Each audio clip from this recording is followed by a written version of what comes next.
ಹರೇ ರಾಮ.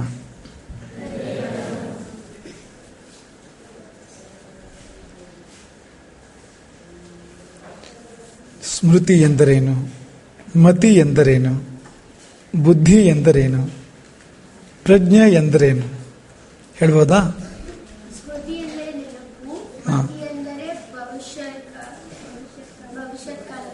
ಹಾಂ, ಸರಿ ಇದೆ ಹೇಳು, ಸರಿ ಇದೆ ಹೇಳು.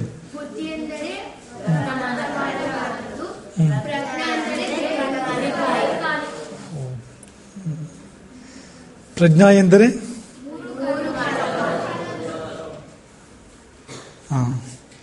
ಮತಿ ಎಂದರೆ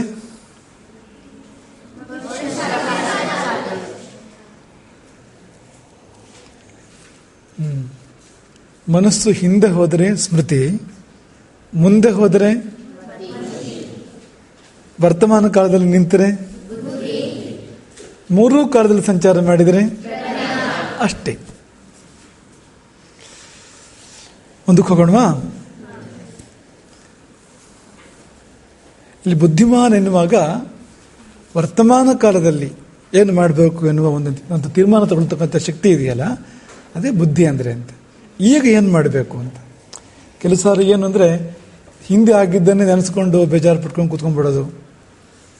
ಕಳೆದ ವರ್ಷ ನಿರೀಕ್ಷೆ ಮಾಡಿದಷ್ಟು ಅಂಕಗಳು ಬರಲಿಲ್ಲ, ಅದಕ್ಕೆ ದುಃಖ ಪಟ್ಕೊಂಡು ಕೂತ್ಕೊಂಡು ಮನಸ್ಸೆಲ್ಲ ಹಾಳು ಮಾಡಿಕೊಂಡು, ಈ ವರ್ಷವೂ ಸರಿಯಾಗಿ ಓದಿದೆ ಅದೇ ದುಃಖದಲ್ಲಿ, ಎಲ್ಲವನ್ನೂ ಹಾಳು ಮಾಡ್ಕೊಳ್ಳೋರು ಇರ್ತಾರೆ.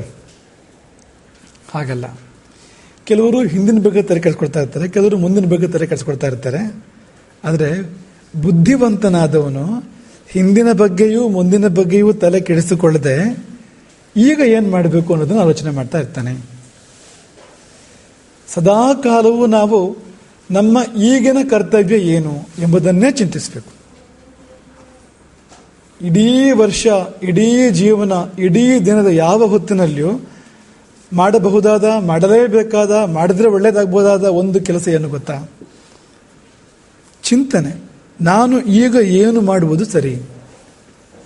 ಅದು ಪ್ರತಿ ಹೊತ್ತಿಗೂ ಬೇರೆ ಬೇರೆ ಆಗ್ತಾ ಇರ್ತದೆ ನೋಡಿ.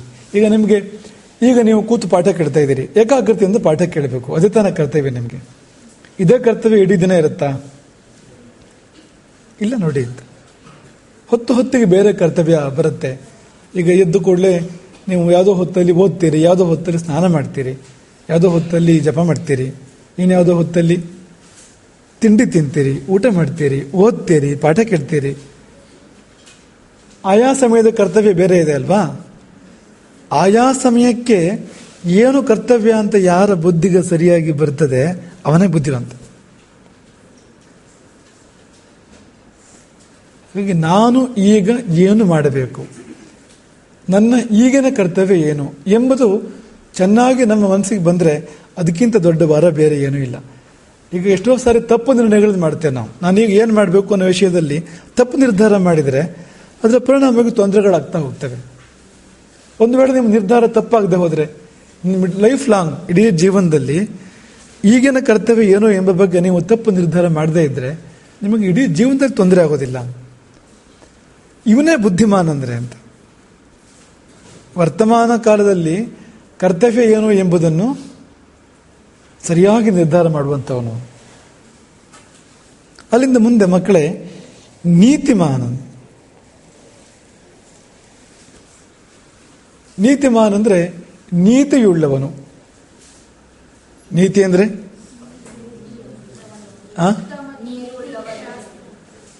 ನೀತಿ ಅಂದ್ರೆ ಏನು? ನೀತಿಶಾಸ್ತ್ರ ಅದು ಏನನ್ನು ಬೋಧನೆ ಮಾಡುತ್ತೆ? ಹೇ, ಅದೆಲ್ಲ ಗೊತ್ತಾ ನಿಂಗೆ? ಹೇಳು ಹೇಳು ಹೇಳು.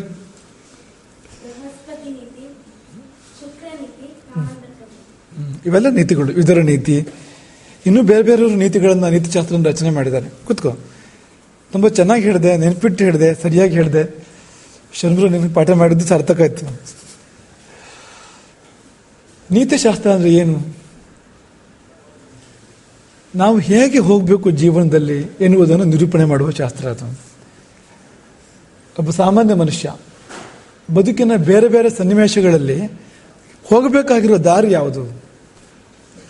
ಒಬ್ಬ ರಾಜನಾದವನು, ಅವನಿಗೆ ಯಾವ್ಯಾವ ಸಮಯದಲ್ಲಿ ಏನು ಕರ್ತವ್ಯ, ಅವನು ಹೇಗೆ ಹೋಗಬೇಕು, ಏನು ಮಾಡಬಾರ್ದು, ಯಾವಾಗ ಸಂಧಾನ ಮಾಡ್ಕೋಬೇಕು, ಯಾವಾಗ ಯುದ್ಧ ಮಾಡಬೇಕು, ಯಾವಾಗ ದೂತರನ್ನು ಕಳಿಸ್ಕೊಡ್ಬೇಕು. ಒಂದು ವೇಳೆ ರಾಜ ತೀರಿ ಹೋದರೆ ಮುಂದಿನ ರಾಜನ ನೇಮಕದ ವಿಧಾನ ಯಾವುದು? ಇದೆಲ್ಲ ಏನು ಅಂದರೆ ನೀತಿಶಾಸ್ತ್ರ ಅಂತ. ಯಾವುದು ಸರಿ, ಯಾವುದು ತಪ್ಪು, ಹೇಗೆ ಹೋಗಬೇಕು, ಒಂದು ಗುರಿಯನ್ನು ಸಾಧನೆ ಮಾಡಬೇಕಾದ್ರೆ ಯಾವ್ಯಾವ ವಿಧಾನಗಳನ್ನು ಅನುಸರಿಸಬೇಕು ಎನ್ನುವುದನ್ನು ತಿಳಿಸಿಕೊಡುವ ಶಾಸ್ತ್ರವೇ ನೀತಿಶಾಸ್ತ್ರ. ರಾಮನು ನೀತಿಶಾಸ್ತ್ರದಲ್ಲಿ ಅಪಾರವಾದ ಪರಿಣತಿಯನ್ನು, ಪಾಂಡಿತ್ಯವನ್ನು ಹೊಂದಿದ್ದನು. ನೀತಿಶಾಸ್ತ್ರವನ್ನು ಅನೇಕರು ನಿರೂಪಣೆ ಮಾಡಿದ್ದಾರೆ. ಈ ಪುಟ್ಟ ಮಗು ಈಗ ಅದನ್ನು ನಿರೂಪಣೆ ಮಾಡಿದಾಗೆ ಅನೇಕರು. ಆಚಾರ್ಯ ಬೃಹಸ್ಪತಿ ಎಲ್ಲಿಯವರವರು? ದೇವತೆಗಳ ಗುರು ಅಂತ. ದೇವತೆಗಳ ಗುರು ಮನುಷ್ಯರಿಗೆ ಪಾಠ ಹೇಳಿದ್ದಾರೆ. ಹೇಗಿರಬೇಕು, ಹೇಗಿರಬಾರದು, ಹೇಗೆ ನಾವು ಬದುಕಬೇಕು ಅನ್ನೋದನ್ನ ತಿಳಿಸ್ಕೊಟ್ಟಿದ್ದಾರೆ. ಅದು ಬೃಹಸ್ಪತಿ ನೀತಿ. ಹಾಗೆ ಶುಕ್ರ, ಚಂದ ಇದು ಪ್ರಶ್ನೆ ಕೇಳೋಕ್ಕಿಂತ ಮುಂಚೆನೇ ಉತ್ತರ ಹೇಳ್ತಾ ಇದ್ದೀರಿ ಅಂತ. ರಾಕ್ಷಸರ ಗುರು ಅಂತ. ರಾಕ್ಷಸರ ಗುರುವಿಂದಲೂ ಕಲಿಯುವಂಥದ್ದಿದೆ. ಯಾಕೆಂದ್ರೆ ರಾಕ್ಷಸರ ಗುರು ರಾಕ್ಷಸ ಅಲ್ಲ. ನೋಡು, ಸಾರಸ್ಯ ನೋಡಿ. ಶುಕ್ರಾಚಾರ್ಯರು ರಾಕ್ಷಸರ ಅಲ್ಲ, ರಾಕ್ಷಸರ ಗುರು ರಾಕ್ಷಸರಲ್ಲ.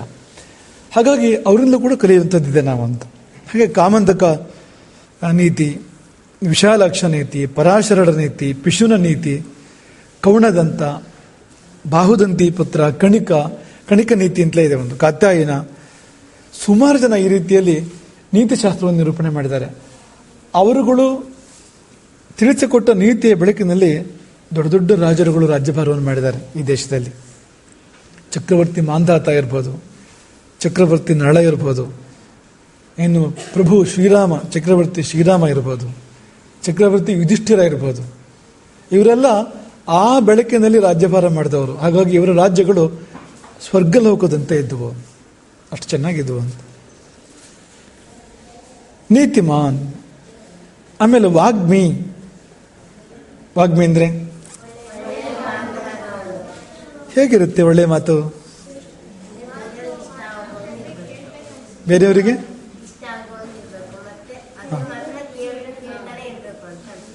ಕೇಳ್ತಾನೆ ಇರ್ಬೇಕು ಅಂತ ಅನ್ಸೋ ಇರ್ಬೇಕಲ್ವಾ ಮಾತು. ಕೇಳಿದ್ರೆ ಹಿತ ಆಗಬೇಕು. ಮಕ್ಕಳೇ, ಇದನ್ನು ವಾಂಗ್ಮಯ ತಪಸ್ಸು ಅಂತ ಕರೀತಾರೆ. ಏನು ಅಂದ್ರೆ ನಮ್ಮ ಮಾತಿನಿಂದ ಬೇರೆಯವರಿಗೆ ನೋವಾಗಬಾರ್ದು. ಆ ರೀತಿ ನಾವು ಮಾತನಾಡೋದಾದ್ರೆ ಅದು ವಾಂಗ್ಮಯ ತಪಸ್ಸು. ಅದು ಕೆಲವು ಸಾರಿ ನಮ್ಮ ಮಾತೆ ಬಾಣ ಆಗತ್ತಲ್ವಾ, ಮಾತಿಂದ ಬೇರೆಯವ್ರನ್ನ ಚುಚ್ಚು ಬಿಡ್ತೀವಿ ನಾವು ಅಲ್ವಾ, ಅದು ಪಾಪ. ಅದು ಮಾತಿಂದ ಬರುವಂತ ಪಾಪ ಅದು ಅಂತ. ಹಾಗಾಗಿ ಕೊನೆ ಪಕ್ಷ ಮಾತಿನಿಂದ ಧರ್ಮವನ್ನು ಆಚರಿಸು. ಇದು ಕೇಳಿದ್ದೀರಾ? ಸತ್ಯಂ ಬ್ರೂಯಾತ್ ಪ್ರಿಯಂ ಬ್ರೂಯಾತ್ ನ ಬ್ರೂಯಾತ್ ಸತ್ಯಂ ಅಪ್ರಿಯಂ ಪ್ರಿಯಂಚ ನಾನೃತಂ ಬ್ರೂಯಾತ್. ಕೇಳಿದ್ದೀರಾ ಇದನ್ನ? ಏಷ ಧರ್ಮ ಸನಾತನಃ. ಸತ್ಯವನ್ನು ಹೇಳಬೇಕು, ಸತ್ಯವನ್ನೇ ಆಡಬೇಕು, ಹಾಗೆ ಪ್ರಿಯವನ್ನು ಆಡಬೇಕು. ಅದನ್ನು ಇಷ್ಟ ಆಗುವಂತೆ ಮಾತಾಡಬೇಕು ಅಂತಂದ್ರಲ್ಲ ನೋಡಿ. ಇಷ್ಟ ಆಗುವಂತೆ ಮಾತಾಡೋದನ್ನು ಸುಳ್ಳು ಹೇಳ್ಬಿಡೋದ? ನೀನು ಇಂದ್ರ ಅದೇ ಸತ್ಯಂ ಬ್ರೂಯಾತ್ ಪ್ರಿಯಂ ಬ್ರೂಯಾತ್ ನ ಬ್ರೂಯಾತ್ ಸತ್ಯಂ ಅಪ್ರಿಯಂ. ಸತ್ಯವೇ ಆದ್ರೂ ಕೂಡ ಇನ್ನೊಬ್ಬರಿಗೆ ನೋವಾಗುವಂಥದ್ದಾದ್ರೆ ಹೇಳಬಾರ್ದು. ನಾನು ಸತ್ಯನೇ ಹೇಳ್ತೀನಿ, ನಾನು ಸ್ಟ್ರೈಟ್ ಫಾರ್ವರ್ಡ್. ಕೆಲವು ಜನಕ್ಕೆ ಈ ಥರ ಇರುತ್ತೆ, ಇದ್ದಾಗ ಮಾತಾಡ್ತೀನಿ ನಾನು ಅನ್ಕೊಂಡು ಇನ್ನೊಬ್ರಿಗೂ ನೋವಾಗೋ ಥರ ಮಾತಾಡಬಾರ್ದು. ಯಾರೊಬ್ರು ಕಪ್ಪಿರ್ತಾರೆ ಅಂತ ಅನ್ಕೊಳ್ಳಿ, ನೀನು ಕರ್ರಗಿದೆಯೇ ಅಂತ ಅನ್ನೋದು ಸತ್ಯವೋ ಸುಳ್ಳು? ಹೇಳ್ಬೇಕಾದನ ಪುಣ್ಯ ಬರುತ್ತಾ ಹಾಗೆ ಹೇಳಿದ್ರೆ? ನಬ್ರೂಯಾತ್ ಸತ್ಯಂ ಅಪ್ರಿಯಂ. ಅಪ್ರಿಯವಾದ ಸತ್ಯವನ್ನು ಆಡಬೇಡ ಅಂದ್ರೆ ಸತ್ಯವನ್ನು ಆಡಿ ನೋಯಿಸ್ಬೇಡ ಅಂತ. ಸತ್ಯವನ್ನು ಆಡುವ ಭರದಲ್ಲಿ ಇನ್ನೊಬ್ಬರ ಮನಸ್ಸಿಗೆ ನೋವು ಮಾಡಬೇಡ ಅಂತ. ಸರಿ ಇದೆಯೋ ಇಲ್ವೋ? ಹಾಗಂತ ಇನ್ನೊಬ್ಬರಿಗೆ ಇಷ್ಟವಾಗುವಂತ ಹಿತವಾಗುವಂತೆ ಮಾತಾಡಬೇಕು ಅಂತ ಸುಳ್ಳು ಹೇಳ್ಬೋದಾ? ಕಪ್ಪಿಗಿರೋ ಹತ್ರ ಹೋಗಿ ನೀನು ಬಿಳಿ ಇದೆಯಾ ಅಂತ ಅನ್ಬೋದಾ? ಸುಳ್ಳಲ್ವಾ ಅದು? ಹಾಗಾಗಿ ನೋಡಿ, ಇದು ಬ್ಯಾಲೆನ್ಸ್. ನಬ್ರೂಯಾತ್ ಸತ್ಯಮ ಪ್ರಿಯಂ ಪ್ರಿಯಂಚ ನಾನೃತಂ ಬ್ರೂಯಾತ್. ಪ್ರಿಯವಾದ ಸುಳ್ಳನ್ನು ಹೇಳಬಾರ್ದು, ಅಪ್ರಿಯವಾದ ಸತ್ಯವನ್ನು ಹೇಳಬಾರ್ದು. ಮಕ್ಕಳ, ನೀವು ಇದನ್ನು ಪಾಲನೆ ಮಾಡಿದರೆ ಮಾತಿಂದ ತಪಸ್ಸು ಮಾಡ್ತಾ ಇರ್ತೀರಿ ನೀವು. ನಿಮ್ಮ ಮಾತೇ ತಪಸ್ಸಾಗಿರುತ್ತೆ. ಸುಳ್ಳು ಹೇಳೋದಿಲ್ಲ ನಾನು, ಸತ್ಯವನ್ನು ಹೇಳ್ತೇನೆ. ಸತ್ಯವನ್ನು ಕೂಡ ಇನ್ನೊಬ್ಬರಿಗೆ ನೋವಾಗೋ ಥರ ಹೇಳೋದಿಲ್ಲ ಅಂತ. ಇಷ್ಟು ನಾವು ಮನಸ್ಸಲ್ಲಿ ಇಟ್ಕೊಂಡ್ರೆ ಅದು ಬೇರೆ ತಪಸ್ಬೇಡ ಅಂತ.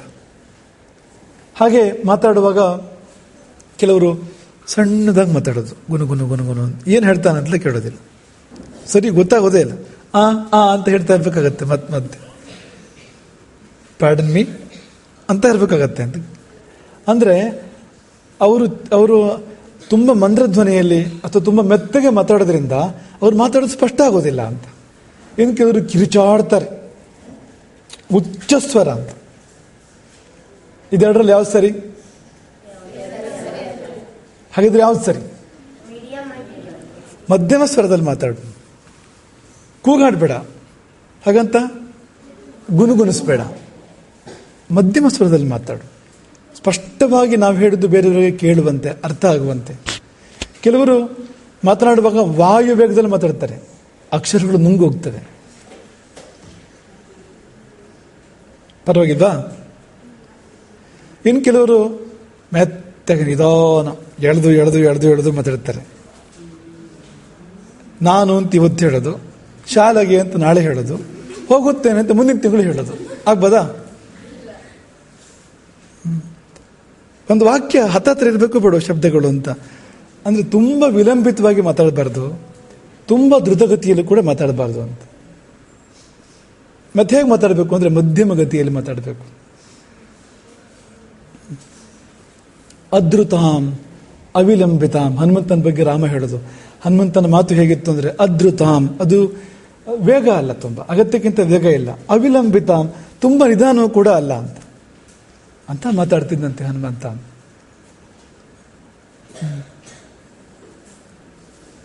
ಅವಿಸ್ತರಾಂ ಅಸಂದಿಗ್ಧಾಂ. ಅವಿಸ್ತರಾಂ ಅಂದ್ರೆ ಕೆಲವರು ಒಂದು ವಿಷಯ ಎಕ್ಸ್ಪ್ಲೈನ್ ಮಾಡಬೇಕು ಅಂದರೆ 1 ಗಂಟೆ ತೊಗೊಂಡ್ಬಿಡೋದು, ಉದ್ದಕ್ಕೆ ಹೇಳ್ತಾ ಹೋಗೋದು. ಅದರಲ್ಲಿ ಏನು ವಿಷಯ ನಮ್ಗೆ ತಿಳ್ಕೊಬೇಕು ಅಂತಲೇ ಗೊತ್ತಾಗೋದಿಲ್ಲ ಅಂತ, ಅಷ್ಟು ವಿಷಯ ಮಾತಾಡ್ಬಿಟ್ರೆ ಅಂತ. 2 ನಿಮಿಷ ಹೇಳೋಕ್ಕಿರೋದನ್ನ 2 ಗಂಟೆ ಹೇಳಿದರೆ ಅರ್ಥ ಆಗೋದಿಲ್ಲ ಅಂತ, ಹಾಗೆ ಹೇಳಿದರೆ ಅಂತ. ಹಾಗಂತ ಹೇಳಬೇಕಾಗಿದ್ದಲ್ಲ, ಒಂದು ವಿಷಯಕ್ಕೆ ಒಂದು 15 ನಿಮಿಷ ಬೇಕಾಗತ್ತೆ. ಇನ್ನು 30 ಸೆಕೆಂಡಲ್ಲಿ ಹೇಳ್ತೀವಿ ಅಂದರೆ ಆಗಲೂ ಕೂಡ ಸ್ಪಷ್ಟ ಆಗದೆ ಇರ್ಬೋದು. ಅವಿಸ್ತಾರಾಮ್ ಅಸಂದಿಗ್ಧಾಮ್, ಅವಿಸ್ತಾರ ಅಗತ್ಯಕ್ಕಿಂತ ವಿಸ್ತಾರ ಆಗಬಾರ್ದು. ಮತ್ತು ತುಂಬ ಸಂಕ್ಷೇಪ ಮಾಡಿ ಏನು ಅಂತಲೇ ಗೊತ್ತಾಗದೇ ಇರೋ ಥರ ಸಂಶಯಗಳು ಉಳಿಯೋ ಥರನೂ ಮಾತಾಡಬಾರ್ದು. ವಾಗ್ಮಿ ಅಂದರೆ ಏನು, ಈ ಥರ ಇರಬೇಕು ಅಂತ. ಮಾತು ನೋವಾಗಬಾರ್ದು, ಮಾತು ಸುಳ್ಳಾಗಬಾರ್ದು ಅಲ್ವಾ. ನಮ್ಮ ಮಾತು ದೇವರ ಪೂಜೆ ಆಗಬೇಕು ಅಂದರೆ ಹೀಗಿರಬೇಕು. ಅದು ಎಲ್ಲ ಜೀವಗಳಲ್ಲೂ ಈಶ್ವರ ಇದ್ದಾನೆ. ಅವರನ್ನು ನೋಯಿಸಿದ್ರೆ ಈಶ್ವರನೇ ನೋಯಿಸೋಕ್ಕಾಗತ್ತೆ. ಮಾತಿನ ಮೂಲಕ ನೋಯಿಸಿದರೆ, ಮಾತಿನ ಮೂಲಕ ಪಾಪಗಳನ್ನು ಮಾಡಿದರೆ ಮುಂದಿನ ಜನ್ಮಕ್ಕೆ ಮಾತಿರೋದಿಲ್ಲ ನಮಗೆ. ಮಾತಿಲ್ಲದ ಪ್ರಾಣಿ ಪಕ್ಷಿಗಳು ನೋಡಿದಿರಲ್ಲ ನೀವು, ಯಾಕೆ ಆ ಜನ್ಮ ಬರುತ್ತೆ ಗೊತ್ತಾ?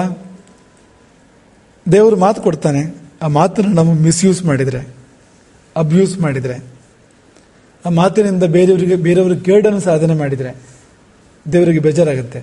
ಮಾತು ಕೊಟ್ಟಿದ್ದಕ್ಕೆ ನಾನು ಹೀಗೆಲ್ಲ ಮಾಡಿದ್ದಲ್ವಾ, ನಿನಗೆ ಇನ್ನು ಮುಂದೆ ಮಾತು ಇಲ್ಲದೆ ಇರಲಿ ಅಂತ. ಮಾತಿಲ್ಲದ ಜನ್ಮ ಬರುತ್ತೆ ಮುಂದೆ ಅಂತ. ಹಾಗಾಗಿ ಮಾತನ್ನು ನಾವು ಸದುಪಯೋಗ ಮಾಡಬೇಕು, ಈ ತರಹ ಮಾತಾಡಬೇಕು ಅಂತ.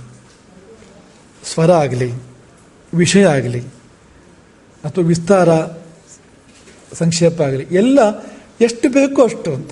ಹಾಗಿದ್ರೆ ಮಾತು ಅನ್ನೋದು ಅದೊಂದು ವಾಂಗ್ಮಯ ಪೂಜೆ, ವಾಂಗ್ಮಯ ತಪಸ್ಸಾಗತ್ತೆ. ಹಾಗೆ ಮಾಡದೇ ಇದ್ರೆ ಮಾತೇ ಪಾಪ ಆಗತ್ತೆ. ವಾಗ್ಮಿ ಅಂದರೆ ಇದೆಲ್ಲ ಬಂತು. ಒಂದು ವಿಷಯವನ್ನು ಸುಂದರವಾಗಿ ಹೇಳೋಕೆ ಬರಬೇಕು, ಚೆನ್ನಾಗಿ ಹೇಳೋಕೆ ಬರಬೇಕು. ಶರ್ಮರು ನಿಮ್ಗೆ ಅದನ್ನ ಹೇಳಿರ್ಬೋದು. ಒಂದು ವಿಷಯವನ್ನು ತರ್ಕಶಾಸ್ತ್ರದವನು ಹೇಗೆ ಹೇಳ್ತಾನೆ, ತರ್ಕಶಾಸ್ತ್ರ ಓದ್ದವನು, ಸಾಹಿತ್ಯಶಾಸ್ತ್ರ ಓದ್ದವನು, ಕಾವ್ಯಶಾಸ್ತ್ರ ಓದ್ದು, ಕಾವ್ಯದ ಭಾಷೆ ಹೇಗಿರುತ್ತೆ ಅದಕ್ಕೆ ಅಂತ. ಈಗ ಒಣಗಿದ ಮರ ಇದೆ ಎದುರುಗಡೆಯಲ್ಲಿ, ಅದಕ್ಕೆ ತರ್ಕ ಓದ್ದವನು ಶುಷ್ಕೋ ವೃಕ್ಷ ತಿಷ್ಠತ್ಯಗ್ರೆ ಅಂತ ಹೇಳ್ತಾನಂತೆ. ತಪ್ಪಿಲ್ಲ, ಅದೇನು ವಿಷಯ ಸರಿ ಇದೆ. ಶುಷ್ಕೋ ಒಣಗಿದ, ವೃಕ್ಷ ಮರವು, ತಿಷ್ಠತಿ ಇದೆ, ಅಗ್ರೆ ಮುಂದೆ ಇದೆ ಅಂತ. ಒಣಗಿದ ಮರ ಮುಂದಿದೆ, ಅದು ವ್ಯಾಕರಣ ಪ್ರಕಾರ ತಪ್ಪಿಲ್ಲ, ವಿಷಯ ಎಲ್ಲ ಸರಿ ಇದೆ. ಆದರೆ ಅದನ್ನೇ ಕಾವ್ಯದ ಭಾಷೆಯಲ್ಲಿ ಹೇಳೋದಾದ್ರೆ ನೀರಸ ತರುರಿಹ ವಿಲಸತಿ ಪುರಃ. ಕಿವಿಗೆ ಚೆನ್ನಾಗಿ ಕೇಳುತ್ತಾ ಇಲ್ವೋ? ಶುಷ್ಕೋ ವೃಕ್ಷ ತಿಷ್ಠತ್ಯಗ್ರೆ ಇದು ಯಾಕೆ ಕೇಳುತ್ತೆ? ನೀರಸ ತರುರಿಹ ವಿಲಸತಿ ಪುರಃ ಇದು ಯಾಕೆ ಕೇಳುತ್ತೆ? ಅರ್ಥ ಆಮೇಲೆ ಆಗಲಿ ನಿಮಗೆ, ಗಡಿಬಿಡಿ ಏನೂ ಇಲ್ಲ. ಕೇಳಕ್ಕೆ ಹಾಕಿ ಕೇಳುತ್ತೆ ಅಂತ. ಢಮ್ ಢಮ್ ಢಮ್ ಅಂತ ಅನ್ನೋದು ಹೇಗಿರುತ್ತೆ, ಅದೇ ಯಾರೋ ನೃತ್ಯ ಮಾಡಿದಾಗೆ. ನೀರಸ ತರುರಿಹ ವಿಲಸತಿ ಪುರಃ ಅನ್ಬೇಕಾದ್ರೆ ಎಷ್ಟು ಚೆನ್ನಾಗಿದೆ ಅಲ್ವಾ ಅದು, ಅಲ್ವಾ ಹೇಳಿ? ಭಾಷೆ ಅದು ಅಂತ, ಬಳಸುವ ಭಾಷೆ ಅಷ್ಟು ಚೆನ್ನಾಗಿರ್ಬೋದು ಅಂತ. ನಿಮಗೆ ಜ್ಯೋತಿಷ ಕಥೆ ನಾವು ಭಾಳ ಪ್ರಿಯವಾಗಿರೋದು, ಯಾವಾಗಲೂ ಹೇಳ್ತಾ ಇರ್ತೀವಿ ನಾವು ಅದನ್ನು. ನಿಮ್ಗೆ ಕೇಳಿರ್ಬೋದು, ಆದರೂ ನಿಮ್ಗೆ ನೆನ್ಪು ಮಾಡೋದು ಒಂದು ಸರ್ತಿ ಉದ್ದಾಗ್ತಾ ಇದೆ. ಆದರೂ ಕೂಡ ಅದು ಒಬ್ಬ ಜ್ಯೋತಿಷಿ ಅಕ್ಬರ್ನ ಆಸ್ಥಾನಕ್ಕೆ ಹೋಗಿ ಅಕ್ಬರ್ನಾಗೆ ಜ್ಯೋತಿಷಿ ಹೇಳ್ತಾನೆ, ಜಾತಕ ನೋಡ್ತಾನೆ. ಅಕ್ಬರ್ನದ್ದು ಜಾತಕ ನೋಡಿದರೆ ಅವನು ಕಣ್ಮುಂದೆ ಅವನ ಮಕ್ಕಳು ಮೊಮ್ಮಕ್ಕಳು ಸಾಯ್ತಾರೆ. ಈ ಥರ ಯೋಗ ಇದೆ ಇರೋದನ್ನು ಹೇಳ್ತಾನೆ ಜ್ಯೋತಿಷಿ, ಮೋಸ ಮಾಡಬಾರ್ದು ಅನ್ನೋ ಕಾರಣಕ್ಕೆ. ದೊರೆಗಳೇ, ನಿಮ್ಮ ಕಣ್ಣು ಮುಂದೆ ನಿಮ್ಮ ಮಕ್ಕಳು ಮೊಮ್ಮಕ್ಕಳು ನಿಮ್ಮ ಮುಂದಿನ ಪೀಳಿಗೆಲ್ಲ ಸಾಯ್ತಾರೆ. ಎಲ್ಲಿತ್ತು ಸಿಟ್ಟು ಅಕ್ಬರ್ನಿಗೆ. ಹಾಕಿ 100 ಚಡಿಯೇಟು ಈ ಜ್ಯೋತಿಷಿಗೆ. ಯಾಕೆಂದ್ರೆ ಬೇಜಾರಾಗೋ ಥರ ಜ್ಯೋತಿಷಿ ಹೇಳಿದಾನೆ ಅಂತ. ಪಾಪ ಅವನು ಇದು ವಿಷಯ ಹೇಳ್ತಿರೋದು, ಅದು ತಡ್ಕೊಳಕ್ಕಾಗ್ತಾ ಇಲ್ವಲ್ಲ, ಬೇಜಾರಾಯ್ತಲ್ವಾ? ಆ ಬೇಜಾರಾದ್ರೂ ಪ್ರಯೋಗ ಆಗಬೇಕಲ್ಲ. ಪಾಪ ಅವನ ಮೇಲೆ ಪ್ರಯೋಗ ಆಯ್ತು. 100 ಚಡಿ ಏಟು ಹಾಕಿ ಬೆನ್ನೆಲ್ಲ ಬರೆ. ಬೀರ್ಬಲ್ ಹತ್ರ ಹೋಗಿ ಹೇಳ್ಕೊಂಡು ಹತ್ತನಂತೆ ಜ್ಯೋತಿಷಿ. ಬೀರ್ಬಲ್ ಹೇಳಿದಂತೆ, ನೀವು ಏನು ಯೋಚನೆ ಮಾಡಿದ್ ಬೇಡ, ನಂತರ ಬೇರೆ ಔಷಧ ಇದೆ ಅದಕ್ಕೆ ಮಾಡ್ತೀನಿ ಅಂಥೇಳಿ. ಮರುದಿನ ಆಸ್ಥಾನಕ್ಕೆ ಬೀರ್ಬಲ್ಲು ಒಬ್ಬರು ಜ್ಯೋತಿಷಿಗಳನ್ನ ಕರ್ಕೊಂಡ್ಬರ್ತಾನೆ ದೊರೆಗಳ ಹತ್ರ. ಅಕ್ಬರ್ ಮೂಡು ಹಾಳಾಗೋಗಿತ್ತು, ನಿನ್ನೆ ಹಾಳಾಗಿದ್ದು, ಇವತ್ತು ಸರಿಯಾಗಿಲ್ಲ. ಬೀರ್ಬಲ್ ದೊರೆಗಳ ಹತ್ರ ಹೋಗಿ, ದೊರೆಗಳೇ, ನಿಮ್ಮ ಮೂಡು ಸರಿ ಮಾಡೋದಕ್ಕೊಂದು ವ್ಯವಸ್ಥೆ ನನ್ನ ಹತ್ರ ಇದೆ. ಏನಪ್ಪ ಅಂತ, ಜ್ಯೋತಿಷಿಗಳನ್ನ ಕರ್ಕೊಂಡು ಬಂದಿದ್ದಾನೆ. ಹೇ, ಜ್ಯೋತಿಷಿಗಳು ಬೇಡ ಅಂತ, ಅವರೆಲ್ಲ ಏನೇನೋ ಕೆಟ್ಟದಾಗೆಲ್ಲ ಹೇಳ್ಬಿಡ್ತಾರೆ ಅಂತ. ಅಲ್ಲ, ಇವರು ಚೆನ್ನಾಗಿ ಹೇಳ್ತಾರೆ, ಅದು ಯಾರೋ ನಿನ್ನೆ ಬಂದವರು ಸರಿ ಇರಲಿಲ್ಲ, ಒಳ್ಳೆ ಜ್ಯೋತಿಷಿಗಳು, ಹಳೇ ವಯೋ ವೃದ್ಧರು ಯಾರು ನೋಡಿದರೆ ಎಲ್ಲ ಪೇಟೆ ಗಟ್ಟೆ ಕಟ್ಕೊಂಡಿದ್ದಾರೆ, ಬಿಳಿ ಗಡ್ಡ ಉದ್ದದಾಗಿ ಇಷ್ಟುದ್ದ ಬಂದ್ಬಿಟ್ಟಿದೆ, ಅಲ್ಲಿ ತಿಳ್ಕಟ್ಟಿದ್ದಾರೆ, ಮಾಲೆಗಳನ್ನೆಲ್ಲ ಹಾಕ್ಕೊಂಡಿದ್ದಾರೆ, ಥರ ಗೌರವ ಬರೋ ಥರ ಇದೆ. ಇವರು ವಯೋವೃದ್ಧರು, ಅನುಭವಸ್ಥರು, ಇವರು ಚೆನ್ನಾಗಿ ಹೇಳ್ತಾರೆ, ನಿನ್ನೆ ಬಂದವರು ಸರಿ ಇರಲಿಲ್ಲ ಅಂತ. ಆಯಿತು, ಏನೊಂದು ಕೇಳೋಣ ಅಂತ. ಇವತ್ತು ಬಂದು ಜ್ಯೋತಿಷ ಹೇಳಿದ್ರಂತೆ. ಹಾಗೆಂದ್ರೆ ದೊರೆಗಳೇ, ನಿಮ್ಮ ಆಯುಸ್ಸು ಅತ್ಯದ್ಭುತವಾಗಿದೆ ಅಂತ. ಎಷ್ಟು ಚೆನ್ನಾಗಿದೆ ಅಂದರೆ, ನಿಮ್ಮ ಮುಂದಿನ ಪೀಳಿಗೆಗಿಂತ ಹೆಚ್ಚು ಕಾಲ ಬಾಳ್ತೀರಿ ನೀವು. ನಿಮ್ಮ ಮಕ್ಕಳು ಮೊಮ್ಮಕ್ಕಳಿಗಿಂತ, ನಿಮ್ಮ ಮುಂದಿನ ಪೀಳಿಗೆಗಿಂತ ದೀರ್ಘಕಾಲ ಬಾಳ್ತೀರಿ ನೀವು ಅಂತ. ಖುಷಿ ಆಗೋಯ್ತದೆ ಅಕ್ಬರ್ನಿಗೆ. 100 ಚಿನ್ನದ ನಾಣ್ಯ ಕೊಡಿ ಅಂತ, 100 ಚಿನ್ನದ ನಾಣ್ಯ ಕೊಡಿ ಅಂತ ಅದರ ಅಪ್ಪಣೆ ಮಾಡ್ತಾನೆ. ಅಪ್ಪಣೆ ಮಾಡ್ತಿದ್ದ ಹಾಗೆ ಜ್ಯೋತಿಷಿ ತನ್ನ ಗಡ್ಡವನ್ನು ಪೇಟವನ್ನು ಕಾಳ್ಚಿದ್ರೆ, ನಿನ್ನೆ ಬಂದವನೇ ವೇಷ ಹಾಕ್ಕೊಂಡು ಬಂದಿರೋದಷ್ಟೇ, ಗಡ್ಡ ಹಚ್ಕೊಂಡು ಪೇಟ ಹಾಕ್ಕೊಂಡು ಬಂದಿರೋದು, ಅದೇ ಜ್ಯೋತಿಷಿ ಬಂದಿರೋದು. ಕೋಪ ಬಂತು ಅಕ್ಬರ್ನಿಗೆ. ನಿನ್ನೆ ಒಂಥರ ಹೇಳ್ತೀಯೇ, ಇವತ್ತು ಇನ್ನೊಂದು ಥರ ಹೇಳ್ತೀಯೇ, ಏನು ಜ್ಯೋತಿಷ್ಯ ನಿಂದು, 200 ಚಡಿಯೇಟ್ ಕೊಡಿಸ್ಬೇಕಾ ನಿನಗೆ? ಅದಕ್ಕೆ ಆ ಬೀರ್ಬಲ್ ಹೇಳಿದಂತೆ, ದೊರೆಗಳೇ ನಿಮಗೆ ಅರ್ಥ ಆಗ್ತಾ ಇಲ್ಲ, ನಿನ್ನೆ ಹೇಳಿದ್ದು ಅದೇ, ಇವತ್ತು ಹೇಳಿದ್ದು ಅದೇ. ಸ್ವಲ್ಪ ಸಮಾಧಾನವಾಗಿ ಯೋಚನೆ ಮಾಡಿ. ನಿನ್ನೆ ಹೇಳಿದ್ದೇನು, ನೀವು ಇರೋ ಹಾಗೆ ನಿಮ್ಮ ಕಣ್ಣು ಮುಂದೆ ಮಕ್ಕಳು ಮೊಮ್ಮಕ್ಕಳು ಸಾಯ್ತಾರೆ ಅಂತ. ಇವತ್ತು ಹೇಳಿದ್ದು ಅವ್ರಿಗಿಂತ ಜಾಸ್ತಿ ಕಾಲ ನೀವು ಬಾಳ್ತೀರಿ ಅಂತ. ಏನು ವ್ಯತ್ಯಾಸ? ಏನು ವ್ಯತ್ಯಾಸ? ಮಕ್ಕಳು ಹೇಳಿ, ಏನು ವ್ಯತ್ಯಾಸ?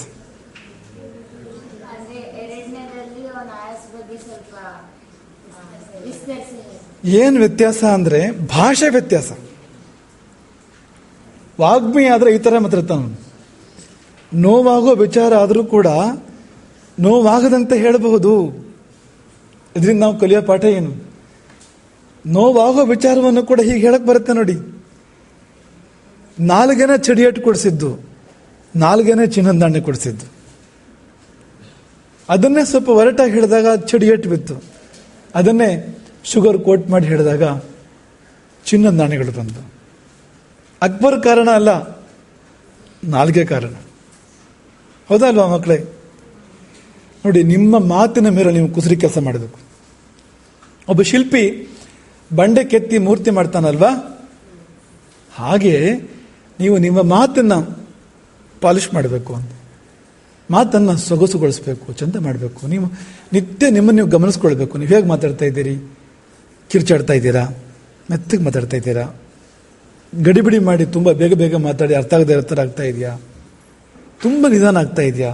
ಒಂದು ವಿಷಯ ತುಂಬ ವಿಸ್ತಾರ ಆಗಿ ಅರ್ಥ ಆಗದೆ ಇರೋ ಥರ ಆಗ್ತಾ ಇದೆಯಾ? ತುಂಬ ಸಂಕ್ಷೇಪವಾಗಿ ಸಂದೇಹ ಬರೋ ಥರ ಆಗ್ತಾ ಇದೆಯಾ? ಸತ್ಯ ಹೇಳ್ತಾ ಇದ್ದೀವೋ ಇಲ್ವೋ? ಸುಳ್ಳು ಹೇಳ್ತಾ ಇದ್ದೀವಾ? ಸತ್ಯನೇ ಹೇಳಿದ್ರು ಕೂಡ ಆ ಸತ್ಯವನ್ನು ಹೇಗೆ ಹೇಳ್ತಾ ಇದೀವಿ ನಾವು? ಮನಸ್ಸಿಗೆ ಒಪ್ಪೋ ಹಾಗೆ, ಮನಸ್ಸಿಗೆ ಹಿತ ಆಗೋ ಥರ ಹೇಳ್ತಾ ಇದ್ದೀವಾ? ಒಟ್ಟೊಟ್ಟಾಗಿ ಹೇಳ್ತಾ ಇದ್ದೀವಾ? ಮಕ್ಕಳು ಯೋಚನೆ ಮಾಡಬೇಕೋ ಬೇಡವೋ? ಇದನ್ನೆಲ್ಲ ಮಾಡಿ ಅಂತ. ವಿದ್ಯಾಭ್ಯಾಸ ಅಂದರೆ ಭಾರತೀಯ ವಿದ್ಯಾಭ್ಯಾಸದಲ್ಲಿ ಇದೆಲ್ಲ ಬಂತು.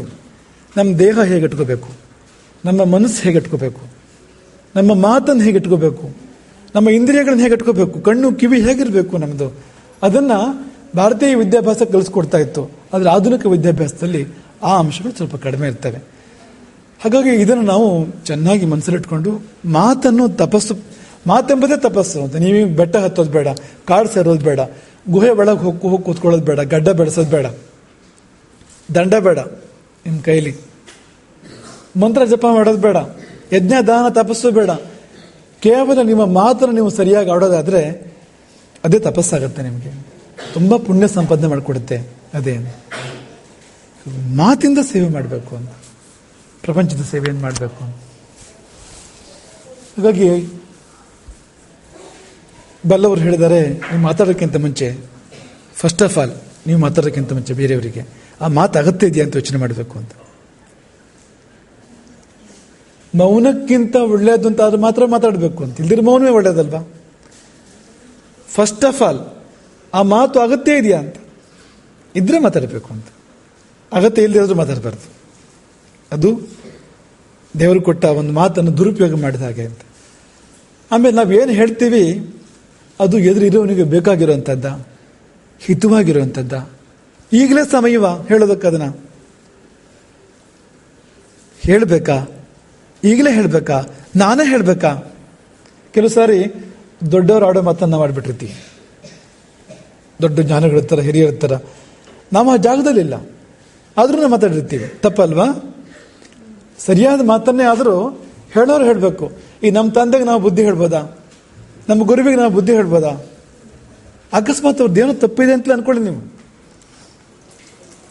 ಆದರೆ ನಾವು ಹೇಳೋ ಜಾಗದಲ್ಲಿಲ್ಲ ಅಂತ, ನಾವು ತಿಳಿಸಿ ಹೇಳೋ ಜಾಗದಲ್ಲಿಲ್ಲ ಅಂತ. ಹಾಗಾಗಿ ನಾನು ಹೇಳಬೇಕಾ ಅದನ್ನು, ಮತ್ತು ಈಗಲೇ ಹೇಳಬೇಕಾ, ಈ ಥರ ಹೇಳಬೇಕಾ ಅಂತ. ಈಗ ನೀವು ಕೂಡ ನಿಮ್ಮ ಗುರುಗಳಿಗೆ ಹೇಳ್ಬೋದು, ಹೇಳೋ ಭಾಷೆ ಇದೆ, ಅದಕ್ಕೆ ಹೇಳೋ ವಿಧಾನ ಇದೆ, ರೀತಿ ಇದೆ, ಆ ರೀತಿ ಹೇಳಬೇಕು ನಾವು ಅದನ್ನು ಅಂತ. ಇದೆಲ್ಲ ಇದ್ದಾಗ ವಾಗ್ಮೆ ಅಂತ. ರಾಮ ಹಾಗಿದ್ದ. ರಾಮ ಸತ್ಯಾಯ ಮಿತಭಾಷಿಣ, ರಾಮ ಮಿತಭಾಷಿಯಾಗಿದ್ದ. ಅವನ ವಂಶದವರೆಲ್ಲರೂ ಹಾಗೆ ಇದ್ರು, ಮಿತಭಾಷಿ. ಮಿತಭಾಷೆ ಅಂದ್ರೆ ಏನು ಗೊತ್ತಾ ನಿಮಗೆ? ಹೇಳಿ, ಮಿತಭಾಷೆ ಅಂದ್ರೆ ಏನು? ಕೇಳಿಲ್ವ ನೀವು ಆ ಶಬ್ದನ? ಮಿತ ಕೇಳಿದ್ದೀರಾ? ಎಷ್ಟು ಬೇಕೋ ಅಷ್ಟು ಅಂತ ಮಿತ ಅಂದ್ರೆ. ಮಿತ ಅಂದ್ರೆ ಎಷ್ಟು ಬೇಕೋ ಅಷ್ಟು ಅಂತನಾ? ಹೌದಾ? ಅದು ಸರಿ ಇದೆ ಮಕ್ಕಳೇ, ನೀವು ಹೇಳಿದ ತಪ್ಪಿಲ್ಲ. ಆ ಶಬ್ದಕ್ಕೆ ಹೋದ್ರೆ ಆ ಮಿತ ಅನ್ನೋ ಶಬ್ದಕ್ಕೆ ತೂಗಿದ್ದು ಅಂತ ಅರ್ಥ, ಅಳತೆ ಮಾಡಿದ್ದು ಅಂತ. ಮಾ ಧಾತುವಿಗೆ ತೂಕ ಅಂತ ಅರ್ಥ ಇದೆ. ಮಿತ ಶಬ್ದಕ್ಕೆ ತೂಗಿದ್ದು ಅಂತ, ಅಳತೆ ಮಾಡಿದ್ದು ಅಂತ. ಮಿತ ಭಾಷೆ ಏನು ಗೊತ್ತಾ? ತೂಗಿ ಮಾತನಾಡುವವನು ಅಂತ. ಈಗ ಅಂಗಡಿಯಲ್ಲಿ ನಿಮಗೆ ಸಾಮಾನು ಕೊಡ್ಬೇಕಾದ್ರೆ ತೂಗಿ ಕೊಡ್ತಾರಾ ಇಲ್ವಾ? ನೀವಾಗ 100 ರೂಪಾಯಿ ಕೊಟ್ಟರೆ ಎತ್ತು ಕೊಟ್ಬಿಡ್ತಾರಾ? ತೂಗಿ ಕೊಡ್ತಾರೆ ಅವರದನ್ನ. ಒಂದು ಮೊದಲೇ ತೂಗಿರ್ಬೇಕು, ಪ್ಯಾಕ್ ಮಾಡಿ ಇಟ್ಟಿರ್ಬೇಕು. ಇಲ್ಲ ನಿಮ್ಮ ಎದುರಿಗೆ ತೂಗಿ ಕೊಡ್ತಾರೆ ಅವರದನ್ನ. ಹಾಗೆ ಮಾತಾಡಬೇಕಾದ್ರೆ ತೂಗಿ, ಇದು ಸರಿ ಇದೆಯಾ, ನಾನು ಇದನ್ನು ಹೇಳಬೇಕಾ ಬೇಡವಾ, ನಾನೇ ಹೇಳಬೇಕಾ, ಈ ಮಾತನ್ನೇ ಹೇಳ್ಬೇಕು, ಇದನ್ನೆಲ್ಲ ಯಾರು ತೂಗಿ ಮಾತಾಡ್ತಾನೋ ಅವನು ಮಿತಭಾಷಿ. ಅಂಥವನು ಮಾತಾಡೋದು ಕಡಿಮೆನೇ ಆಗುತ್ತೆ ಸ್ವಾಭಾವಿಕವಾಗಿ. ನೀವು ಸತ್ಯ ಹೇಳ್ತಾನೆ ಸುಳ್ಳು ಹೇಳೋಲ್ಲ ಅಂತ ಪ್ರತಿಜ್ಞೆ ಮಾಡಿದರೆ 50% ಮಾತು ಕಡಿಮೆ ಆಗುತ್ತೆ ನಿಮ್ದು. ಆಗುತ್ತೆ ಇಲ್ವೋ? ಜಾಸ್ತಿನೇ ಕಮ್ಮಿ ಆಗ್ಬೋದು ಅವರವ್ರ ಯೋಗ್ಯತೆ ಮೇರೆಗೆ. ಸುಳ್ಳು ಹೇಳಲ್ಲ ತೀರ್ಮಾನ ಮಾಡಿದರೆ ಅಷ್ಟು ಮಾತು ಕಡಿಮೆ ಆಗುತ್ತೆ. ಹಿತವಾದ್ದನ್ನೇ ಮಾತಾಡ್ತೀನಿ ಅಂತ ನೀವು ತೀರ್ಮಾನ ಮಾಡಿದರೆ, ಇನ್ನೊಬ್ಬರು ನೋಯಿಸಲ್ಲ ಅಂತ ತೀರ್ಮಾನ ಮಾಡಿದರೆ ಅಷ್ಟು ಮಾತು ಕಡಿಮೆ ಆಗುತ್ತೆ. ಹಾಗಾಗಿ ಮಿತಭಾಷೆ ಅನ್ನುವಾಗ ಆ ಧ್ವನಿನೂ ಬಂತು, ಕಡಿಮೆ ಮಾತಾಡೋನು ಅಂತ. ಸಹಜವಾಗಿ ಆಗುತ್ತೆ ಅದು. ಹೇಗಿದ್ದಲ್ವ ರಾಮ? ಹಾಗಿರ್ಬೇಕು ನಾವು. ಮುಂದಕ್ಕೆ ಶ್ರೀಮಾನ್, ಬುದ್ಧಿಮಾನ್, ನೀತಿಮಾನ್, ವಾಗ್ಮಿ. ಶ್ರೀಮಾನ್ ಅಂದ್ರೆ ಸಂಪತ್ತು ಅಂದ್ರೆ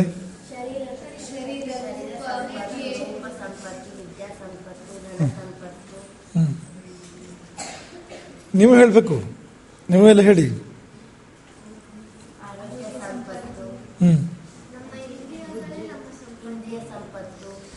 ಏನಿದು ಸಂಪತ್ತು ಅಂದ್ರೆ? ಹಾಗಾದ್ರೆ ನೀವು ಇಷ್ಟಕ್ಕೆಲ್ಲ ಸಂಪತ್ತು ಅಂತ ಕರಿತಾ ಇದ್ದೀರಲ್ಲ, ಒಂದು ಐಟಮ್ ಅಲ್ಲ, 2 ಐಟಮ್ ಅಲ್ಲ, 7 ಐಟಮ್ ಆಗ್ಬಿಡುತ್ತೆ ನೀವು ಹೇಳಿದ್ದು.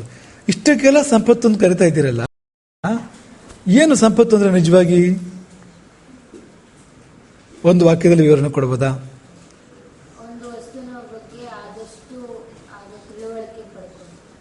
ಸಂಪತ್ತು ನೀವು ಹೇಳ್ತಿರೋದು ಜ್ಞಾನ ಆಯ್ತು, ತಿಳುವಳಿಕೆ ಪಡ್ಕೊಳ್ಳೋದು ಅಂದ್ರೆ. ಸಂಪತ್ತು ಅಂದ್ರೆ ಒಂದು ವಾಕ್ಯದಲ್ಲಿ ಹೇಗೆ ವಿವರಿಸಬಹುದು?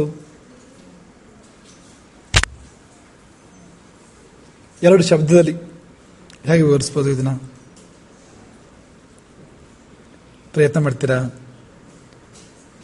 ವೆಲ್ತ್, ಸಂಪತ್ತು ಮುಖ್ಯವಾಗಲ್ವ ಜೀವನದಲ್ಲಿ? ಅದು ಬೇಡ ಅಂದ್ರೆ ಮುಖ್ಯ, ಬೇಕು ಅಂದ್ರೆ ಮುಖ್ಯ. ಅದನ್ನ ತುಂಬ ಸಿಂಪಲ್ ಆಗಿ ವಿವರಿಸ್ಬೇಕು. ಹೇಗಪ್ಪ? ಮಕ್ಕಳೇ, ಯಾವುದು ಸುಖಕ್ಕೆ ಸಾಧನವೋ ಅದು ಸಂಪತ್ತು. ಯಾವುದು ಸುಖ ಅಥವಾ ಆನಂದ ಒಂದೇ ಅದು, ಅದಕ್ಕೆ ಯಾವುದು ಸಾಧನವೋ ಅದು ಸಂಪತ್ತು. ವೈಕುಂಠದಲ್ಲಿ ಯಾರು ಇರ್ತಾರೆ ಹೇಳಿ? ಮತ್ತೆ ಯಾರು ಇರ್ತಾರೆ? ಸಾಕು ಸಾಕು, ಇಷ್ಟೇ ಸಾಕು. ಇನ್ನೂ ತುಂಬ ಜನ ಇರ್ತಾರೆ, ಆಮೇಲೆ ನೋಡ್ಕೊಳ್ಳೋಣ. ಈ ವಿಷ್ಣು ಸುಖ, ಲಕ್ಷ್ಮಿ ಅಂದರೆ ಸುಖ ಸಾಧನ ಅಂತ. ಏನು ಧನ್ಯಳೋ ಲಕುಮಿ, ಏನು ಮಾನ್ಯಳೋ ಹಾಡು ಕೇಳಿದ್ದೀರಾ? ಸುರೇಶ ಹಾಡಿದೆಯಾ ಅದು? ಏನು ಧನ್ಯಳೋ ಲಕುಮಿ, ಏನು ಮಾನ್ಯಳೋ. ಲಕುಮಿ ಎಷ್ಟು ರೂಪದಲ್ಲಿ ವಿಷ್ಣುವಿನ ಸೇವೆ ಮಾಡ್ತಾ ಇದ್ದಾಳೆ ಅಂತ ಹಾಡಲ್ಲಿ ಹೇಳಿದ್ದಾರೆ. ವಸ್ತ್ರ, ವಾಹನ ಅಥವಾ ಒಡವೆ, ಪರ್ಯಂಕ, ಛತ್ರ, ಚಾಮರ, ಆಭರಣಗಳು, ಇದೆಲ್ಲ ಲಕ್ಷ್ಮಿ. ಇಷ್ಟೆಲ್ಲ ರೂಪದಲ್ಲಿ ಸೇವೆ ಮಾಡ್ತಾ ಇದ್ದಾಳೆ. ನಾರಾಯಣನ ಸೇವೆ ಮಾಡ್ತಾ ಇದ್ದಾಳೆ, ಜೀವಗಳಿಗೂ ಕೂಡ ಆಶೀರ್ವಾದ ಮಾಡ್ತಾ ಇದ್ದಾಳೆ ಆಕೆ ಲಕ್ಷ್ಮಿ. ಹಾಗಾಗಿ ಜೀವನದಲ್ಲಿ ಬೇಕಾಗುವ ಸಂಗತಿ ಎರಡೇ, ಒಂದು ಸುಖ, ಇನ್ನೊಂದು ಸುಖ ಸಾಧನ. ಸುಖಕ್ಕೆ ಕಾಮ ಅಂತ ಕರೀತಾರೆ, ಧರ್ಮ ಅರ್ಥ ಕಾಮ ಮೋಕ್ಷ ಕೇಳಿದಿರಲ್ವಾ. ಸುಖಕ್ಕೆ ಕಾಮ ಅಂತ ಕರೀತಾರೆ, ಸುಖಕ್ಕೆ ಯಾವುದು ಸಾಧನ ಆಗುತ್ತೆ, ಕಾರಣ, ಅದನ್ನು ಅರ್ಥ ಅಂತ ಕರೀತಾರೆ. ಅರ್ಥ ಕಾಮ, ಅರ್ಥ ಆಯ್ತಾ ನಿಮಗೆ? ಅರ್ಥ ಅಂದ್ರೆ ಸಂಪತ್ತು. ಯಾವುದು ಕಾಮಕ್ಕೆ ಸಾಧನವೋ ಸುಖಕ್ಕೆ ಸಾಧನವೋ ಅದು ಅರ್ಥ. ಯಾವುದು ಸುಖವೋ ಯಾವುದನ್ನು ಅನುಭವಿಸ್ತೇವೋ ನಾವು ಅದು ಕಾಮ. ಈ ಕಾಮವೆಂಬುದು ಬರೀ ಬಿಂದು ಮಾತ್ರ, ಸಣ್ಣ ಸಣ್ಣ ಸಣ್ಣ ಸುಖ, ಅದಕ್ಕೆ ಕಾಮ ಅಂತ ಕರೀತಾರೆ. ಇಡೀ ಸುಖ ಸಮುದ್ರ ಇದೆಯಲ್ಲ ಮೊತ್ತ, ಅದನ್ನು ಮೋಕ್ಷ ಅಂತ ಕರೀತಾರೆ. ಅರ್ಥ ಕಾಮ ಮೋಕ್ಷ. ಬಿಂದು ಸುಖ ಕಾಮ, ಸಿಂಧು ಸುಖ ಮೋಕ್ಷ. ನೀವು ಹೇಳ್ತೀರಾ ಮಕ್ಕಳೇ? ಮೋಕ್ಷ ಅಂದ್ರೆ ಏನು? ಸುಖ ಸಿಂಧು, ಸಿಂಧು ಸುಖ. ಸುಖ ಅಂದ್ರೆ ಕಾಮ ಅಂದ್ರೆ ಕಾಮ ಅಂದ್ರೆ ಇಷ್ಟು, ಮೋಕ್ಷ ಅಂದ್ರೆ ಇಷ್ಟು, ಅಷ್ಟೇ ವ್ಯತ್ಯಾಸ. ಕಾಮ ಅಂದ್ರೆ ಈ ಶರೀರದಲ್ಲಿ ಅನುಭವಿಸುವಂಥದ್ದು ಇಷ್ಟೇ. ಅದು ನೀವು ಸಮುದ್ರದ ಪಕ್ಕದನೇ ಇದ್ದೀರಿ, ಸಮುದ್ರದ ಅಲೆ ಬಂದು ಬಂಡೆಗೆ ಅಪ್ಪಳಿಸಿದ್ರೆ ಮೇಲಕ್ಕೆ ಸಿಡಿಯುತ್ತಲ್ಲ, ಅದು ಕಾಮ, ಅಷ್ಟೇ. ಅದು ಮೋಕ್ಷ ಅಂದ್ರೆ ಹಿಂದ್ಗಡೆ ಸಮುದ್ರ ಇದೆಯಲ್ಲ, ಅದು ಮೋಕ್ಷ. ಅದು ಯಾವ್ದು ಚಿಕ್ಕದು ಯಾವ್ದು ದೊಡ್ಡದು? ಮೋಕ್ಷ ಬೇಕೋ ಬೇಡವೋ ಈಗ ಹೇಳಿ. ಯಾಕೆಂದ್ರೆ ನಾವು ಜೀವನದಲ್ಲಿ ಏನು ಸುಖ ಅಂತ ಪಡ್ತೀವೋ ಈ ಸುಖದ ಒಟ್ಟು ಮೊತ್ತ, ಅದು ಸುಖದ ರಾಶಿ ಅದು. ಹಾಗಾಗಿ ಅದು ಬೇಕು ಅಂತ. ಈಗ ನಿಮಗೆ ಅರ್ಥ ಆಯ್ತು, ಕಾಮ ಅರ್ಥ ಆಯ್ತು, ಮೋಕ್ಷ ಅರ್ಥ ಆಯ್ತು. ಧರ್ಮ ಅಂದ್ರೆ ಏನು ಹಾಗಾದ್ರೆ?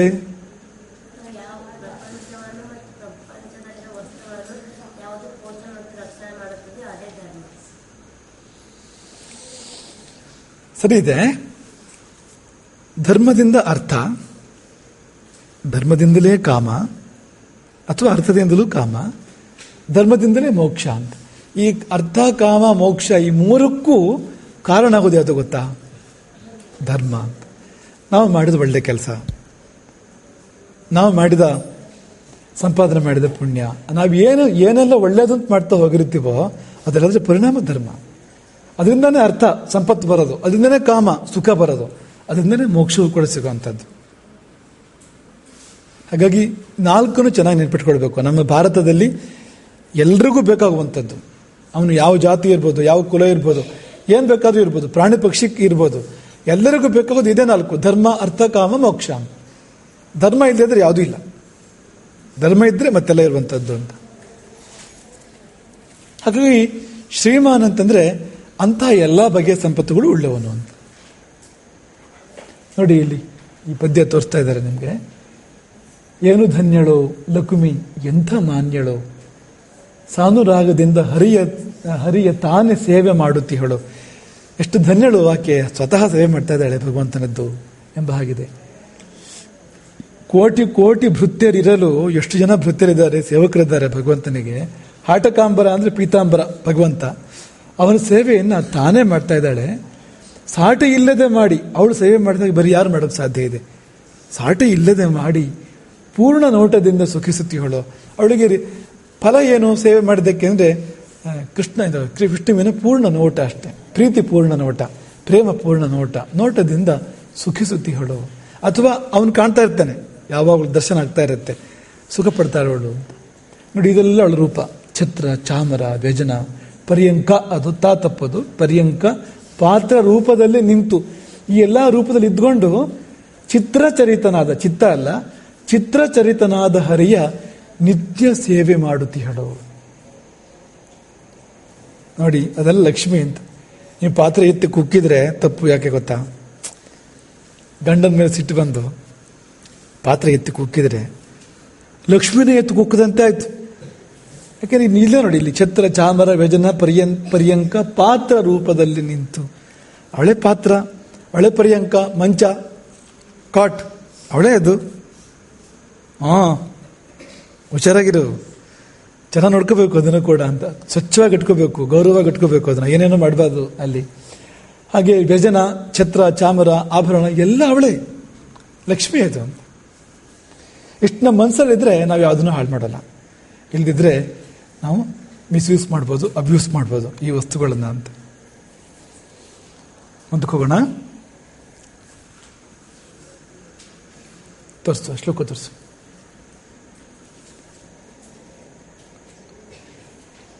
ರಾಮನಲ್ಲಿ ಎಲ್ಲ ಬಗೆಯ ಸಂಪತ್ತುಗಳು ಇದ್ವು. ಆಗಲೇ ಹೇಳಿದ ಹಾಗೆ ಶರೀರ ಸಂಪತ್ತು, ಶಾರೀರ ಸಂಪತ್ತು. ಗೊತ್ತಾ ನಿಮಗೆ? ಹಾಗಂದ್ರೆ ಶರೀರ, ಶಾರೀರ ಅಂದ್ರೆ ಗೊತ್ತಾ? ಕಂಠ, ಧ್ವನಿ. ನಮ್ಮ ರಘುನಂದನ ಆರ್ಯನ್ ಕೇಳಿ ಅದೇನು ಅಂತ. ಕಂಠ ಸಿರಿ ಅದೇ ಶಾರೀರ ಅಂದ್ರೆ. ನಮ್ಮ ಧ್ವನಿ ಇದೆಯಲ್ಲ, ಮಂಗಲ ಹಾಡಿಲ್ವಾ ವರ್ಷ, ಅಮೃತ ವರ್ಷ ಆಗಿಲ್ವಾ ಮಂಗಲ ಹಾಡಿಯವಳು, ಅದೇ ಅದು ಅಂತ, ಆ ಶಾರೀರ ಅಂತ. ಹಾಗಾಗಿ ಶರೀರ ಸಂಪತ್ತು, ಶಾರೀರ ಸಂಪತ್ತು, ಬುದ್ಧಿ ಸಂಪತ್ತು, ವಿದ್ಯಾ ಸಂಪತ್ತು, ರೂಪ ಸಂಪತ್ತು, ಪರಾಕ್ರಮ ಶೌರ್ಯ ಕೂಡ ಸಂಪತ್ತೆ. ಎಲ್ಲ ಬಗೆಯ ಸಂಪತ್ತುಗಳು ಅವನಲ್ಲಿ ನೆಲೆಸಿದ್ವು. ಯಾಕೆಂದ್ರೆ ಹೇಳಿ ಕೇಳಿ ಅವನು ಲಕ್ಷ್ಮೀಪತಿ, ಅಲ್ಲಿಂದ ಇಲ್ಲಿಗೆ ಬಂದಿರೋದು ಬೇರೆ ರೂಪದಲ್ಲಿ. ಮುಂದಕ್ಕೆ ಓದ್ತೀರಾ?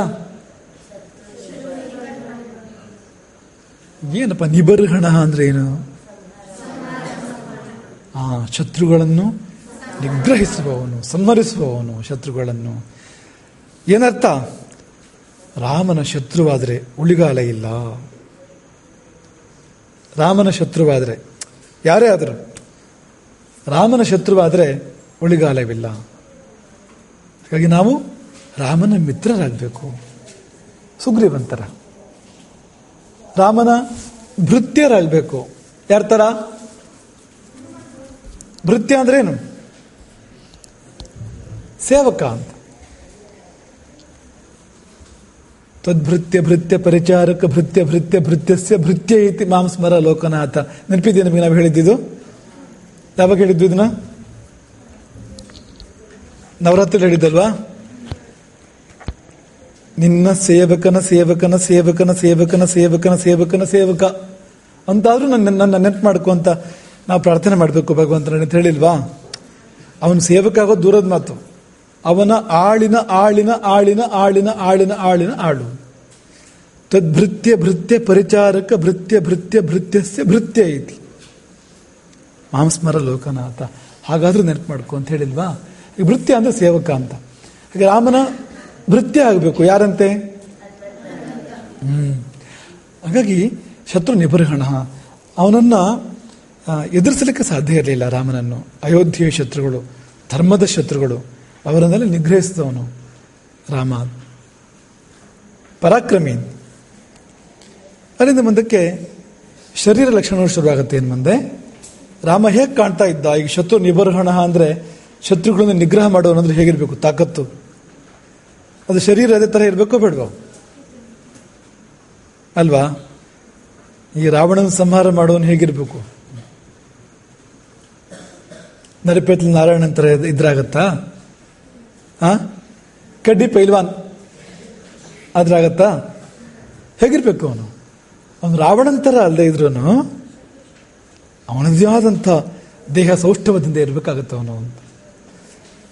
ಹೇಗಿದ್ದ ಅಂತ ಅವನಂತ ನೋಡ್ತಾ ಹೋಗೋಣ. ಮೊಟ್ಟ ಮೊದಲನೇದು ಹೇಳಿ, ಏನು ಮೊದಲನೇದದು? ವಿಪುಲಾಂಶ. ವಿಪುಲಾಂಶ ಅಂದ್ರೇನು? ವಿಪುಲ ಅಂಶ, ಎರಡು ಶಬ್ದ ಇದೆ.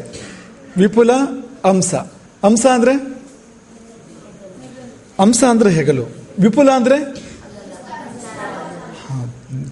ವಿಪುಲ ಅನ್ನೋ ಶಬ್ದವನ್ನು ತುಂಬ, ವಿಸ್ತಾರ, ಹೇರಳ ಆ ಅರ್ಥದಲ್ಲಿ ಬಳಸ್ತಾರೆ ಅದನ್ನ. ಹೆಗಲು ಅವನದ್ದು ವಿಸ್ತಾರ ಅಂತ ಮತ್ತು ಉನ್ನತ ಅಂತ. ಎತ್ತರವಾದ ವಿಸ್ತಾರವಾದ ಹೆಗಲುಳ್ಳವನು. ಮತ್ತೇನು ಸುಮ್ಮನೆ ಆಗುತ್ತಾ? ಇಡೀ ಜಗತ್ತಿನ ಭಾರ ಹೊತ್ತಿಲ್ವಾ ರಾಮ? ನಿಮ್ಮ ಜವಾಬ್ದಾರಿ ಯಾರಿಗಿರೋದು? ನಮ್ನ ಯಾರು ನೋಡ್ಕೋತಾ ಇರೋದು? ಅಲ್ವಾ? ಇಷ್ಟಾರು ಜೀವಕೋಟಿಗಳನ್ನ ಯಾರು ಪಾಲನೆ ಮಾಡ್ತಾ ಇರೋರು? ಇಡೀ ಜಗತ್ತಿನ ಭಾರ ಹೊರಲಿಕ್ಕೋ ಏನೋ ಎಂಬಂತೆ ಅವನ ಹೆಗಲುಗಳು ಎತ್ತರ ಇದ್ದವು ಮತ್ತು ವಿಸ್ತಾರವಾಗಿದ್ದವು. ನಂದಿ ನೋಡಿದ್ದೀರಾ? ನಮ್ಮ ದೇಶದ್ದು ನಂದಿ ಅಂದ್ರೆ ಅದು. ಶಿವಲಕ್ಷಣ ನೋಡಿದ್ದೀರಾ? ಶಿವಲಕ್ಷಣ ನಮ್ಮ ಗೋವಿಶ್ವದಲ್ಲಿದೆ, ನೋಡಿಲ್ವ ನೀವು? ಬಿಳಿದಿದೆ ಒಂದು, ಅದರ ಹೆಸರು ಶಿವಲಕ್ಷಣ ಅಂತ. ಶಿವಲಕ್ಷಣ ಅಂತ ಅದರ ಹೆಸರು. ಬಿಳಿ ಬಣ್ಣದ ನಂದಿ, ದೊಡ್ಡದೊಂದು ನಂದಿ ಇದೆ, ನೋಡ್ಕೊ ಬನ್ನಿ. ನೋಡದೇ ಇದ್ರೆ ತೋರಿಸಿ ಅವ್ರಿಗೆ ಅದನ್ನ. ಎಲ್ಲರೂ ಗೋವಿಶ್ವಕ್ಕೆ ಹೋಗಿಲ್ವಾ? ಅದರ ಭುಜ ಹೇಗಿದೆ? ಹೆಗಲು ಹೇಗಿದೆ ಅದರದ್ದು? ಎತ್ತರವಾಗಿದೆ, ಅಗಲವಾಗಿದೆ ಅಲ್ವಾ? ನೋಡಿ ಮಕ್ಕಳೇ, ಈ ಉನ್ನತ ಸ್ಕಂಧತ್ವಂ ಚ ಮಹಾಪುರುಷ ಲಕ್ಷಣಂ ಎಂದು ಸಾಮುದ್ರಿಕ ಶಾಸ್ತ್ರ. ಈ ಕೆಲವು ಅಂಗಗಳು ಎತ್ತರವಾಗಿರಬೇಕು, ಅದು ಮಹಾಪುರುಷ ಲಕ್ಷಣ. ಸಾಮಾನ್ಯ ಮನುಷ್ಯ ಅಲ್ಲ ಅಂತ ಅರ್ಥ. ಸಾಮಾನ್ಯ ಮನುಷ್ಯ ಅಲ್ಲ ಅಂತ ಅರ್ಥ ಅದಕ್ಕೆ ಅಂತ. ಈ ಕೆಲವು ಅಂಗಗಳು ಎತ್ತರವಾಗಿರಬೇಕು, ಕಂಕುಳು ಎತ್ತರವಾಗಿರಬೇಕು, ಎದೆ ಎತ್ತರವಾಗಿರಬೇಕು, ಎದೆ ಒಳಗೆ ಹೋಗಿರಬಾರ್ದು, ಗೂಡು ಥರ ಆಗಿರಬಾರ್ದು, ಎದೆ ಪುಷ್ಟವಾಗಿರಬೇಕು, ಎತ್ತರವಾಗಿರಬೇಕು, ಮೂಗು ಎತ್ತರ ಇರಬೇಕು, ಆಮೇಲೆ ಸ್ಕಂಧ ಹೆಗಲು ಎತ್ತರವಾಗಿರಬೇಕು, ಹಣೆ ಎತ್ತರವಾಗಿರಬೇಕು, ಹಣೆ ಕಣ್ಣಿಂದ ಹಣೆ ಸಾಕಷ್ಟು ಮುಂದಕ್ಕೆ ಬಂದಿರಬೇಕು, ಎತ್ತರವಾಗಿರಬೇಕು. ಇವೆಲ್ಲ ಎತ್ತರವಾಗಿರುವಂಥದ್ದು ಮಹಾಪುರುಷರಿಗೆ ಮಾತ್ರ ಇರ್ತಕ್ಕಂಥದ್ದು ಅಂತ. ಯಾವುದೋ ಒಂದು ಎರಡೋ ಇರ್ಬೋದು, ಅದು ಬೇರೆ ಮಾತು. ಆದರೆ ಮಹಾಪುರುಷರುಗಳಿಗೆ ಹಣೆ ಅಗಲವಾಗಿರುತ್ತೆ ಮತ್ತು ಎತ್ತರವಾಗಿರುತ್ತೆ, ಮೂಗು ಉದ್ದವಾಗಿರುತ್ತೆ ಮತ್ತು ಎತ್ತರವಾಗಿರುತ್ತೆ, ಹಾಗೆ ಹೆಗಲು, ಇವೆಲ್ಲವೂ ಕೂಡ ಎದೆ, ಇವೆಲ್ಲವೂ ಆ ರೀತಿ ಇರುತ್ತೆ ಅಂತ. ರಾಮನು ಮಹಾಪುರುಷ, ಯುಗಪುರುಷ ಎನ್ನುವುದನ್ನು ತೋರಿಸಲೋ ಏನೋ ಎಂಬಂತೆ ಅವನ ವಕ್ಷಸ್ಥಲವು, ಅವನ ಹೆಗಲು ವಿಸ್ತಾರವಾಗಿ ಉನ್ನತವಾಗಿತ್ತು. ಎಷ್ಟು ಚೆಂದ ಕಾಣ್ಬೋದಲ್ವಾ? ಆ ಧನುಸ್ಸನ್ನು ಹಿಡ್ಕೊಂಡಿದ್ರೆ, ಆ ಎತ್ತರವಾದ ಹೆಗಲ ಮೇಲೆ ಧನುಸ್ಸು ಬಂದರೆ, ಶೃಂಗದ ಥರ ಬಂದರೆ ಎಷ್ಟು ಚೆನ್ನಾಗಿರುತ್ತಲ್ವಾ? ಭರತನಾಟ್ಯದಲ್ಲಿ ರಾಮನ್ ತೋರಿಸೋದು ಹೇಗೆ ಹೇಳಿ? ಹೀಗೆ ತೋರಿಸ್ತಾರಲ್ವ ರಾಮನ್ನ? ರಾಮನ ಹೆಗಲು ಮತ್ತು ಅದ್ರ ಮುಂದೆ ಧನುಸ್ಸು ಎಷ್ಟು ಚೆನ್ನಾಗಿ ಕಾಣಿಸುತ್ತೆ ಅಂತ, ಒಂದಕ್ಕೊಂದು ಕಾಂಬಿನೇಷನ್. ವಿಪುಲಾಂಸಃ, ಮುಂದಕ್ಕೆ ಬಾಹು ಅಂದ್ರೆ ಇಲ್ಲಿಂದ ಇಲ್ಲಿವರೆಗೆ,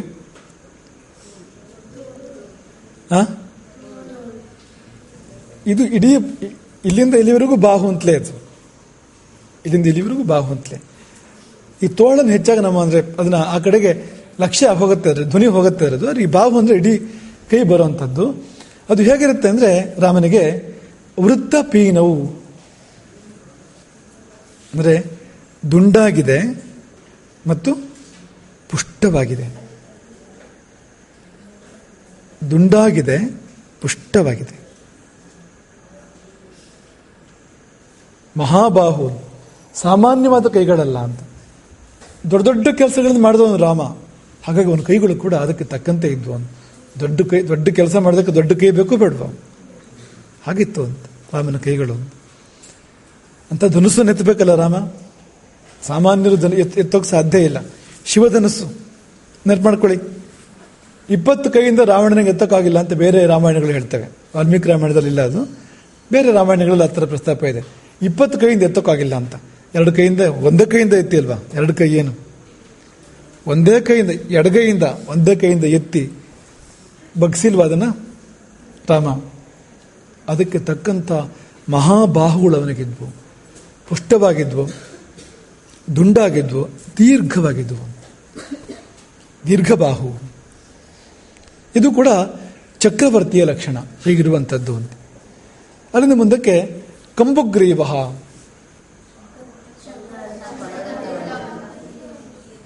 ಹಾಗಂದ್ರೆ ಏನು? ಕೊರಳಲ್ಲಿ ಹೋಲಿತ್ತು ಅಂತನಾ? ಚೂಪಾಗಿತ್ತು ಅಂತನಾ? ಏನಿತ್ತು ಅಂತ?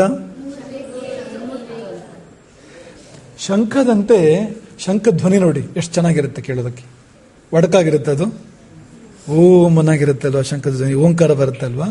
ಅಂಥ ಮಂಗಲಕರವಾದ ಧ್ವನಿ, ಅಂಥ ಕಂಠ, ಶಂಖವನ್ನು ಹೋಲ್ತಕ್ಕಂಥ ಅಸ್ಖಲಿತವಾದ ಅಂಥ ಒಂದು ಬಹಳ ಸುಂದರವಾಗಿರ್ತಕ್ಕಂಥ ಒಂದು ಶಾರೀರ ಕಂಠ.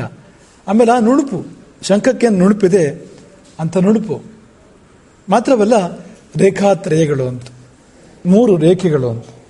ಹಾಗಿದ್ರೆ ಅವನು ಚಕ್ರವರ್ತಿ ಆಗ್ತಾನೆ ಅಂತ ಅರ್ಥ. ಕಂಬುಗ್ರೀವಶ್ಚ ನೃಪತಿ, ಚಕ್ರವರ್ತಿ ಆಗಬೇಕಾದ್ರೆ ಕಂಠದಲ್ಲಿ 3 ರೇಖೆಗಳಿರಬೇಕು ಅಂಥವನಿಗೆ, ಕಿವಿ ಉದ್ದ ಇರಬೇಕು, ಹಾಗಿತ್ತು ರಾಮನಿಗೆ. ಆಮೇಲೆ ಮಹಾಹನು, ಹನು ಅಂದ್ರೆ ಎಲ್ಲಿ ಬರುತ್ತೆ? ಮುಟ್ಟು ತೋರಿಸಿ. ದವಡೆ, ಮೇಲಿನ ದವಡೆ ಎಲ್ಲಿದೆ? ಮುಟ್ಕೊಳ್ಳಿ ನೀವು, ಮೇಲಿನ ದವಡೆ ಅದು ಪುಷ್ಟವಾಗಿರ್ಬೇಕು ಅಂತ, ಮೇಲಿನ ದವಡೆ ಅಂತ. ಮೂಳೆ ಕಾಣೋ ಥರ ಇರಬಾರ್ದು ಅದು. ಕೆಲವರಿಗೆ ಅದು ಮೂಳೆ ಮಾತ್ರ ಕಾಣುತ್ತೆ, ಆ ಥರ ಇರುತ್ತೆ ನೋಡಿ ಇಲ್ಲಿ. ಹಾಗಲ್ಲ, ಪುಷ್ಟವಾಗಿದೆ. ಹನುಮಂತ ಅಂದ್ರೆ ಗೊತ್ತಾ ನಿಮಗೆ? ಏನು?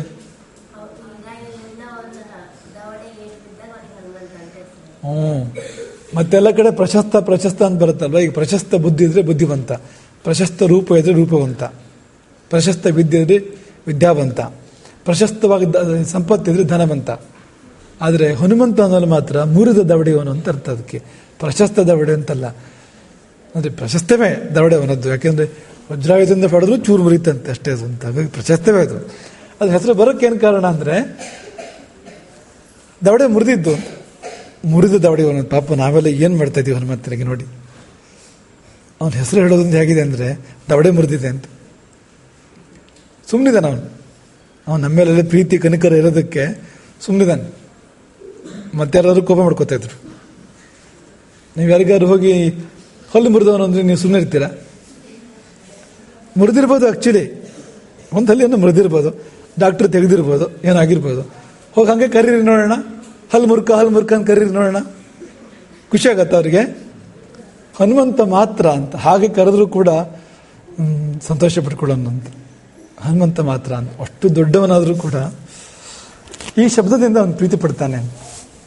ಯಾಕೆಂದರೆ ಅದರ ಹಿಂದೆ ಅವನ ಮಹಾ ಸಾಹಸ ಇದೆ. 3000 ಯೋಜನ ಹಾರಿದ್ದಿದೆ ಅವನು, ರಾಹುವನ್ನೇ ನುಗ್ಗಿದ್ದಿದೆ.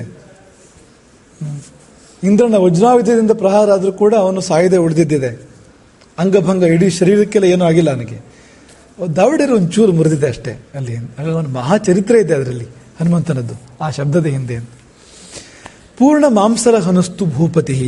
ಯಾರಿಗೆ ದವಡೆ, ಮೇಲ್ದವಡೆ ಅಥವಾ ಕೆಳದವಡೆ ಅದು ತುಂಬಿಕೊಂಡು ಬರುತ್ತೋ ಅವನು ರಾಜನಾಗಬೇಕಾದ್ರೆ ಆ ಥರ ಇರಬೇಕಾಗತ್ತೆ ಅವನಿಗೆ ಅಂತ. ಆ ರೀತಿ ಪುಷ್ಟವಾಗಿರಬೇಕು ಆ ಭಾಗ ಅಂತ. ಅದರಿಂದ ಮುಂದಕ್ಕೆ ಮಹಾಹನು ರಾಮನಿಗೆ ಆ ಥರ ಇತ್ತು.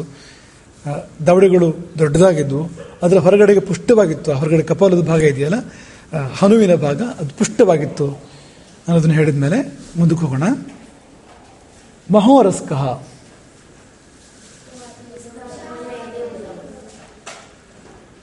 ಮಹಾನ್ ದೊಡ್ಡದು, ಉರಸ್ಸು ಅಂದ್ರೆ ಎದೆ, ದೊಡ್ಡ ಎದೆಯವನು. ಎದೆಗೆ ಲಕ್ಷಣ ಇದೆ ಮಕ್ಕಳೇ. ಮತ್ತೆ ಎದೆ ಹೇಗಿರ್ಬೇಕಂತ ಗೊತ್ತಾ?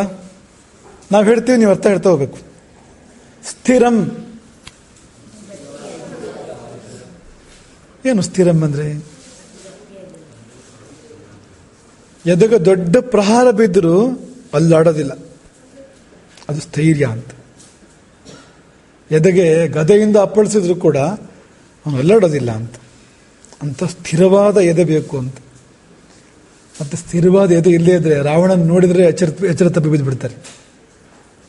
ರಾವಣ ಇರಲಿ, ತಾಟಕ್ಕೆ ಬಗ್ಗೆ ರಾಮ ಹೇಳ್ತಾನೆ, ಲಕ್ಷ್ಮಣನಲ್ಲಿ ಹೇಳ್ತಾನೆ. ಎದೆ ಗಟ್ಟಿ ಇಲ್ಲದೇ ಇರೋರು ಈಕೆಯನ್ನು ನೋಡಿದರೆ ಅವ್ರ ಎದೆ ಒಡೆದೋಗುತ್ತೆ. ಹಾಗಿದ್ಲು ಅವಳು ತಾಟಕ್ಕೆ, ನೋಡೋಕೆ ಹಂಗದ ಆ ಥರ ಇದ್ಲು. ತಾಟಕ್ಕೆ ಇನ್ನೂ ಮಾಡೋದು ಬೇಡ, ದರ್ಶನ ಕೊಟ್ಟರೆ ಸಾಕು, ಮೂರ್ಛೆ ತಪ್ಪಿ ಬಿಡ್ತಾರೆ, ಸತ್ತೇ ಹೋಗ್ತಾರೆ, ಎದೆ ಒಡೆದೋಗುತ್ತೆ. ಅಷ್ಟು ಚೆಂದ ಇದ್ಲು ಅಂತ ತಾಟಕ್ಕೆ.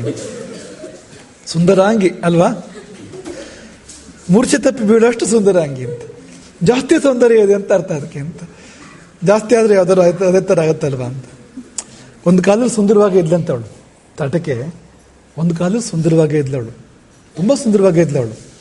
ಅಗಸ್ತ್ಯರಿಗೆ ಅವಮಾನ ಮಾಡಿದ್ರಿಂದ, ಅಗಸ್ತ್ಯರನ್ನು ಕೆಣಕಿದ್ರಿಂದ ಶಾಪ ಬಂತ ಆಕೆಗೆ. ಆ ಶಾಪದ ಫಲವಾಗಿ ವಿಕೃತ ರಾಕ್ಷಸ ರೂಪ ಬಂತು ಆಕೆಗೆ. ಎಷ್ಟು ವಿಕೃತ ರೂಪ ಬಂತು ಅಂದರೆ, ರಾಮ ಹೇಳಿದ ಹಾಗೆ ಹೇಡಿಗಳು ಈಕೆಯನ್ನು ನೋಡಿದರೆ ಎದೆ ಹೊಡ್ಕೊಳ್ತಾರೆ ಅನ್ನೋ ಹಾಗಿತ್ತು ಅಂತ. ರಾತ್ರಿ ನೆನಪು ಮಾಡ್ಕೋಬೇಡಿ, ರಾತ್ರಿ ಮಲಗು ಹೊತ್ತಿಗೆ ರಾಮನ ನೆನಪು ಮಾಡ್ಕೋಬೇಕು, ತಾಟಕೆನೆಲ್ಲ. ಸ್ಥಿರಂ ವಿಶಾಲಂ. ಯಾಕೆ ವಿಶಾಲಾಗಿರ್ಬೇಕು? ಯಾಕಪ್ಪ? ಒಂದಿಷ್ಟಿದ್ರೆ ಸಾಕಲ್ಲ, ಯಾಕೆ ಹೀಗಿರ್ಬೇಕು? ಅದು ನಮಗೆಲ್ಲ ಜಾಗ ಬೇಡವಾ? ರಾಮನ ಹೃದಯದಲ್ಲಿ, ರಾಮನ ಎದೆಯಲ್ಲಿ ನಮಗೆಲ್ಲ ಅವಕಾಶ ಬೇಡವಾ? ಹಾಗಾಗಿ ವಿಶಾಲ ಅಂತ. ಎಲ್ಲ ಜೀವಗಳಿಗೂ ಅವಕಾಶ ಇದೆ ಅಲ್ಲಿ ಅಂತ. ವಿಸ್ತಾರವಾಗಿರ್ತಕ್ಕಂಥ ಹೃದಯವೂ ಹೌದು ರಾಮನದ್ದು, ದೊಡ್ಡ ಹೃದಯ, ವಿಶಾಲ ಹೃದಯ. ಅದಕ್ಕೆ ತಕ್ಕಂತೆ ಅವನ ವಕ್ಷಸ್ಥಲ ಕೂಡ ತುಂಬ ಹರವಾಗಿತ್ತು, ಸಮವಾಗಿತ್ತು, ಹರವಾಗಿತ್ತು, ಸ್ಥಿರವಾಗಿತ್ತು. ಕಠಿಣವಾಗಿಯೂ ಇತ್ತು. ರಾಮನ ಹೃದಯ ಮೃದು, ಆದರೆ ಎದೆ ಕಠಿಣ ಅಂತ. ಯಾಕೆಂದರೆ ವೀರ ಕ್ಷತ್ರಿಯ ಅವನು, ಶತ್ರುಗಳ ಪ್ರಹಾರವನ್ನು ಎದುರಿಸಬೇಕು, ಅದಕ್ಕೋಸ್ಕರವಾಗಿ ಅಂತ. ಅದಕ್ಕೊಂದು ಉದಾಹರಣೆ ನಾವು ಕೊಟ್ಟಿದ್ವು, ಮುಂದೆ ಯುದ್ಧಕಾಂಡದಲ್ಲಿ ಬರುತ್ತೆ. ಸುಗ್ರೀವನಿಗೂ ಕುಂಭನಿಗೂ ಯುದ್ಧ ಆಗತ್ತೆ. ಕುಂಭ ಅಂದ್ರೆ ಯಾರು ಗೊತ್ತಾ ನಿಮಗೆ? ಕುಂಭಕರ್ಣನ ಮಗ. ಇಬ್ಬರು ಮಕ್ಕಳು ಕುಂಭಕರ್ಣನಿಗೆ, ಒಬ್ಬ ಕುಂಭ, ಇನ್ನೊಬ್ಬ ನಿಕುಂಭ ಅಂತ. ಕುಂಭ ನಿಕುಂಭರು ಅಂತ ಕುಂಭಕರ್ಣನ ಮಕ್ಕಳು. ಕುಂಭ ಭಯಂಕರ ಬಲಶಾಲಿ ಅವನು. ಅವನು ಬಿಲ್ಲು ಹಿಡಿದು ಯುದ್ಧ ಮಾಡಬೇಕಾದ್ರೆ ಅವನನ್ನು ಗೆಲ್ಲೋ ಸುಲಭ ಇಲ್ಲ. ಅವನು ಅನೇಕ ಕಪಿವೀರನ್ನೆಲ್ಲ ಸೋಲಿಸ್ಬಿಡ್ತಾನೆ. ಅಂಗದನಿಗೆ ಪ್ರಾಣಾಂತ್ಯದವರೆಗೆ ತರ್ತಾನೆ, ಅಂಗದನನ್ನು ಕೊಂದೇ ಬಿಡ್ತಾನೆ ಅನ್ನೋ ಸನ್ನಿವೇಶ ಬರುತ್ತೆ. ಆಗ ಸುಗ್ರೀವ ಯುದ್ಧಕ್ಕೆ ಮುಂದಾಗ್ತಾನೆ, ಅಂಗದನನ್ನು ಹಿಂದಿಟ್ಟು ತಾನು ಮುಂದಕ್ಕೆ ಬರ್ತಾನೆ. ಅವನೇನು ಮಾಡ್ತಾನೆ ಗೊತ್ತಾ? ಸುಗ್ರೀವ ನುಗ್ಗಿ ಹೋಗಿ ಬಾಣಗಳು ಬಿಡ್ತಾ ಇರುತ್ತೆ. ಕುಂಭ ಬಾಣ ಬಿಡ್ತಾನೆ ಇರ್ತಾನೆ, ಪುಂಖಾನುಪುಂಖವಾಗಿ ಮಳೆ ಬಿಡ್ತಾ ಇರುತ್ತೆ ಬಾಣಗಳದ್ದು, ಲೆಕ್ಕಿಸದೆ ಅವುಗಳ ಮಧ್ಯದಿಂದಲೇ ನುಗ್ಗಿ ಹೋಗಿ ಕುಂಭನ ರಥವನ್ನು ಏರಿ ಧನುಸ್ಸನ್ನು ಕಿತ್ಕೊಂಡು ಮುರಿದು ಹಾಕ್ಬಿಡ್ತಾನೆ. ಒಂದು ಕೆಲಸ ಆಯ್ತು ಅಲ್ವಾ? ಈಗ ಮುಷ್ಟಿ ಯುದ್ಧ ಮಾಡೋಣ ಬಾ ಅಂತ. ಯಾಕೆಂದ್ರೆ ಧನುಸ್ಸು ಇರುವಲ್ಲಿವರೆಗೆ ಅವನನ್ನು ಗೆಲ್ಲೋ ಸುಲಭ ಅಲ್ಲ ಅಂತ. ಆದರೆ ಧನುಸ್ಸನ್ನ ಕಿತ್ಕೋಬೇಕು ಅಂದ್ರೆ ಕೆಲಸ ತುಂಬ ಇದೆ. ಅಷ್ಟು ಬಾಣ ಬಿಡ್ತಾನಲ್ಲ ಅವನು, ಸೇರ್ಕೋಬೇಕಲ್ಲ ಅದನ್ನ ಅಲ್ಲಿ ಹೋಗೋವರೆಗೂ. ಎಲ್ಲೆಲ್ಲಿ ಬಾಣ ಬಿಡುತ್ತೋ ಮೈಯಲ್ಲೆಲ್ಲ. ಸುಗ್ರೀವನ ಶಕ್ತಿ ಆಗಿತ್ತು ಅಂತ. ಆಮೇಲೆ ಯುದ್ಧ ತುಂಬ ಆಯಿತು ಇಬ್ಬರಿಗೂ. ಅದೆಲ್ಲ ಇರಲಿ ಬಿಡಿ, ಅದು ಲೇಟ್ ತಡ ಆಗತ್ತೆ ಅಂತ ವರ್ಣನೆ ಮಾಡಿದರೆ ಚೆನ್ನಾಗಿದೆ ತುಂಬ. ಎತ್ತು ಸಮುದ್ರಕ್ಕೆ ಹಾಕ್ಬಿಡ್ತಾನೆ ಸುಗ್ರೀವ ಕುಂಭನನ್ನು, ಹಾಗೆಲ್ಲ ಬರುತ್ತೆ. ಅವನು ಎದ್ದು ಬರ್ತಾನೆ ಮತ್ತ. ಕೊಟ್ಟ ಕೊನೆಯಲ್ಲಿ ಸುಗ್ರೀವ ಮುಷ್ಟಿ ಕಟ್ಟಿ, ಆ ಮುಷ್ಟಿ ಹೇಗಿತ್ತಂತೆ? ಅರ್ಜಿ ಸಹಸ್ರ ವಿಕಚಂ, 1000 ಜ್ವಾಲೆಗಳ ಸೂರ್ಯಮಂಡಲದ ಆಗಿತ್ತು ಅವನ ಮುಷ್ಟಿ ಅಂತ. ಆ ಮುಷ್ಟಿಯಿಂದ ಕುಂಭನ ಎದೆಗೆ ಗುದ್ದಿದ್ರೆ ಮೂಳೆಗಳು ಮುರಿದು ಹೋದವು, ಮೂಳೆಗಳು ಪುಡಿ ಪುಡಿ ಆದವು. ಮಾಂಸ ಎಷ್ಟಿರುತ್ತೆ ಮಧ್ಯದಲ್ಲಿ, ಅವೆಲ್ಲ ದಾಟಿ ಎದೆಗೂಡೆ ಮುರಿದು ಹೃದಯ ಒಡೆದು ಕುಂಭ ಸಾಯ್ತಾನೆ. ಇದು ಗದೆ ಅಲ್ಲ, ಕತ್ತಿ ಅಲ್ಲ, ಈಟಿ ಅಲ್ಲ, ಇದು ಬರೀ ಮುಷ್ಟಿ ಅಂತ. ಕಪಿಗಳು ಹೀಗಿದ್ರು. ಕಪಿಗಳು ತಲ ಅಂತ ಹೇಳ್ತಾರೆ ಅದಕ್ಕೆ, ಇದು ಮುಷ್ಟಿ ಅಂತ ಹೇಳ್ತಾರೆ ಅದಕ್ಕೆ. ಈ ಮುಷ್ಟಿ, ತಲ ಅಥವಾ ಮೊಣಕೈ, ಈ ಮೊಣಕಾಲು, ಪಾದ, ಇವೇ ಅವರುಗಳಿಗೆ ಆಯುಧಗಳು ಅಂತ. ಅಷ್ಟು ಶಕ್ತಿ ಇರ್ತಿತ್ತು ಅವರಿಗೆ ಅಂತ. ಹಾಗಾಗಿ ಅಂತಹ ಮುಷ್ಟಿಗಳಿಂದ ಪ್ರಹಾರಗಳು ಬರ್ಬೋದು ಜೀವನದಲ್ಲಿ ಅಂತ. ರಾಮನ ಈ ವಿರಾಧ ಇರ್ಬೋದು, ಕಬಂಧ ಇರ್ಬೋದು, ಇಂಥವರೆಲ್ಲ ಯುದ್ಧ ಮಾಡಿದ್ದಾರೆ ರಾಮನ ಜೊತೆಯಲ್ಲಿ, ಅನೇಕ ಮಹಾರಾಕ್ಷಸರು ಅಂತ. ಅದನ್ನು ತಡ್ಕೊಳ್ಬೇಕಾಗ್ತಕ್ಕಂಥ ಕಠಿಣವಾಗಿರ್ತಕ್ಕಂಥ ಎದೆ. ಉನ್ನತಂ ಅಂದ್ರೆ ಎದೆ ಹೊಟ್ಟೆಗಿಂತ ಹಿಂದಿದೆ, ಚೆನ್ನಾಗಿರುತ್ತಾ? ಹೊಟ್ಟೆ ಮುಂದಿದೆ, ಎದೆ ಹಿಂದಿದೆ, ಚೆನ್ನಾಗಿರುತ್ತಾ? ಹಾಗಲ್ಲ, ಹೊಟ್ಟೆ ಹಿಂದಿದೆ ಸಮವಾಗಿದೆ. ಹೊಟ್ಟೆ ತುಂಬ ಹಿಂದಕ್ಕೂ ಇರಬಾರದು. ಎದೆ ಅದಕ್ಕಿಂತ ಮುಂದಿದೆ, ಹೊಟ್ಟೆಗಿಂತ ಮುಂದಿದೆ. ಆಗಲೇ ಹೇಳಿದ್ರು ನಿಮಗೆ ಎಷ್ಟು ಕೆಲವು ಅಂಗಗಳು ಮುಂದಕ್ಕಿರಬೇಕು ಅಂತ. ಅಂಥ ಉನ್ನತವಾಗಿರ್ತಕ್ಕಂಥ ವಕ್ಷಸ್ಥಲ. ಮಾಂಸಲಂ, ಮಾಂಸಲವಾಗದ್ದು. ಎದೆಗೂಡು ಕಾಣಿಸಲ್ಲ, ಮೂಳೆ ಎಣ್ಸಕ್ಕೆ ಬರಲ್ಲ ಅಂತ. ಕೆಲವರಿಗೆ ಮೂಳೆ ಎಲ್ಲ ಎಣ್ಸಕ್ಕೆ ಬರುತ್ತೆ. ಅದು 1, 2, 3, 4 ಪಕ್ಕೆಲ್ಲ ಬಿಟ್ಟು ಎದೆಯೆಲ್ಲ ಬಿಟ್ಟು ಎಣಿಸ್ಬಿಡ್ಬೋದು ಕೆಲವರದ್ದು ಅಲ್ವಾ? ಈ ನಿಮ್ಮಲ್ಲಿ ಕೆಲವರು ಇರ್ಬೋದು ಆ ಥರದವ್ರು. ತಮಾಷೆ ಮಾಡಬೇಡಿ ಆಮೇಲೆ ಅವ್ರನ್ನೆಲ್ಲ. ರಾಮನಿಗೆ ಹೇಗಿತ್ತು ಅಂದರೆ ಅಲ್ಲಿ ಮೂಳೆ ಕಾಣಿಸಲ್ಲ, ಅಲ್ಲಿ ಮಾಂಸಲಂ ಪುಷ್ಟವಾಗಿತ್ತು. ಸಮಂ ಅಂದ್ರೆ ಒಂದೇ ಸಮಾನವಾಗಿ, ಬೈಲಿನ ಥರ ಏಕಪ್ರಕಾರವಾಗಿ ಸಮಾನವಾಗಿತ್ತು ಅಂತ, ಹರವಾಗಿತ್ತು ಅಂತ, ಎತ್ತರ ತಗ್ಗು ಅಲ್ಲ ಅಂತ ಅದು ಅಂತ. ಇಂಥ ಎದೆ ಯಾರಿಗಿದೆಯೋ ಅವನು ಚಕ್ರವರ್ತಿ ಆಗ್ತಾನೆ. ರಾಮನಿಗೆ ಹಾಗಿತ್ತು. ಇನ್ನು ಮಹೇಶ್ವಾಸ, ಇದಕ್ಕೆ ಅರ್ಥ ಹೇಳಿರ್ತಾರೆ ಚಂದ್ರ ನಿಮಗೆ. ಮಹೇಶ್ವಾಸ ಅಂದ್ರೆ ಏನು? ಬಾಣ ಅನ್ನೋಕೆ ಏನು ಶಬ್ದ ಇದೆ ಇಲ್ಲಿ? ಮಹಾ ಅಂದ್ರೆ ಏನು? ವಿಶ್ವಾಸ. ಇಶು ಅಂದ್ರೆ ಬಾಣ, ನೆನ್ಪಿಟ್ಕೊಳ್ಳಿ. ಇಶು ಎಂದ್ರೆ ಬಾಣ. ಆಸ ಅಂದ್ರೆ ಈ ಬಾಣವನ್ನು ಇಲ್ಲಿ ಇಡ್ತಾರೆ, ಯಾವುದ್ರ ಮೂಲಕ ಎಸಿತಾರೆ, ಅದು ಇಶ್ವಾಸ. ಅಸು ಕ್ಷೇಪಣೆ ಅಂತ ಧಾತು ಇರೋಂಥದ್ದು. ಆಸ ಅನ್ನೋ ಶಬ್ದ ಇದೆಯಲ್ಲ, ಇಶ್ವಾಸ, ಶ್ವಾಸ ಅಲ್ಲ ಅದು, ಇಶು ಆಸ. ಆಸ ಅನ್ನೋ ಶಬ್ದ ಇದೆಯಲ್ಲ, ಎಸೆಯೋದನ್ನು ಹೇಳುತ್ತೆ ಅದು. ಈ ಬಾಣಗಳನ್ನು ಯಾವುದ್ರ ಮೂಲಕ ಎಸೆಯೋದು? ಬಿಲ್ಲಿನ ಮೂಲಕ. ವಿಶ್ವಾಸ, ವಿಶ್ವಾಸನ, ಶರಾಸನ ಅಂದ್ರೆ ಧನುಸ್ಸು ಅಂತ. ಮಹೇಶ್ವಾಸ ಅಂದ್ರೆ ದೊಡ್ಡ ಧನುಸ್ಸು ಅವನದ್ದು, ಸಣ್ಣ ಧನುಸ್ಸಲ್ಲ. ಮಹಾಧನಸ್ಸು 4 ಮೊಳ ಅಥವಾ ಅದಕ್ಕಿಂತ ಮಿಗಿಲಾಗಿರ್ತಕ್ಕಂಥ ಧನುಸ್ಸು ರಾಮನು ಅಷ್ಟು ಹತ್ರ ಬರುತ್ತೆ ನೋಡಿ. ಧನುಸ್ಸು ಇಟ್ಕೊಂಡಿದ್ರೆ ರಾಮ ಎಷ್ಟು ಹತ್ರ ಬರುತ್ತೆ. ಇಷ್ಟೇ ಇರುತ್ತೆ ರಾಮನ ಧನುಸ್ಸು, ಆಟದ ಬಿಲ್ಲಿನ ಥರ ಹೊಟ್ಟೆಯಿಂದ ಎದೆವರೆಗೆ ಬರುತ್ತೆ ಧನುಸ್ಸು. ಹಾಗಿದ್ಯಾ? ಮತ್ತೆ ಧನುಸ್ಸು ನೆಲಕ್ಕೆ ಊರಿ ರಾಮ ನಿಂತ್ಕೊಂಡ್ರೆ ಅಷ್ಟು ಹತ್ರ ಕಾಣಿಸುತ್ತಲ್ವಾ? ನೋಡಿ ಎಷ್ಟು ಹತ್ರ ಇದೆ ನೋಡಿ, ಇಲ್ಲಿ ನೋಡಿ. ರಾಮ ಎಷ್ಟು ಹತ್ರ ಇದ್ದಾನೋ ಸ್ವಲ್ಪ ಜಾಸ್ತಿ ಇದೆ.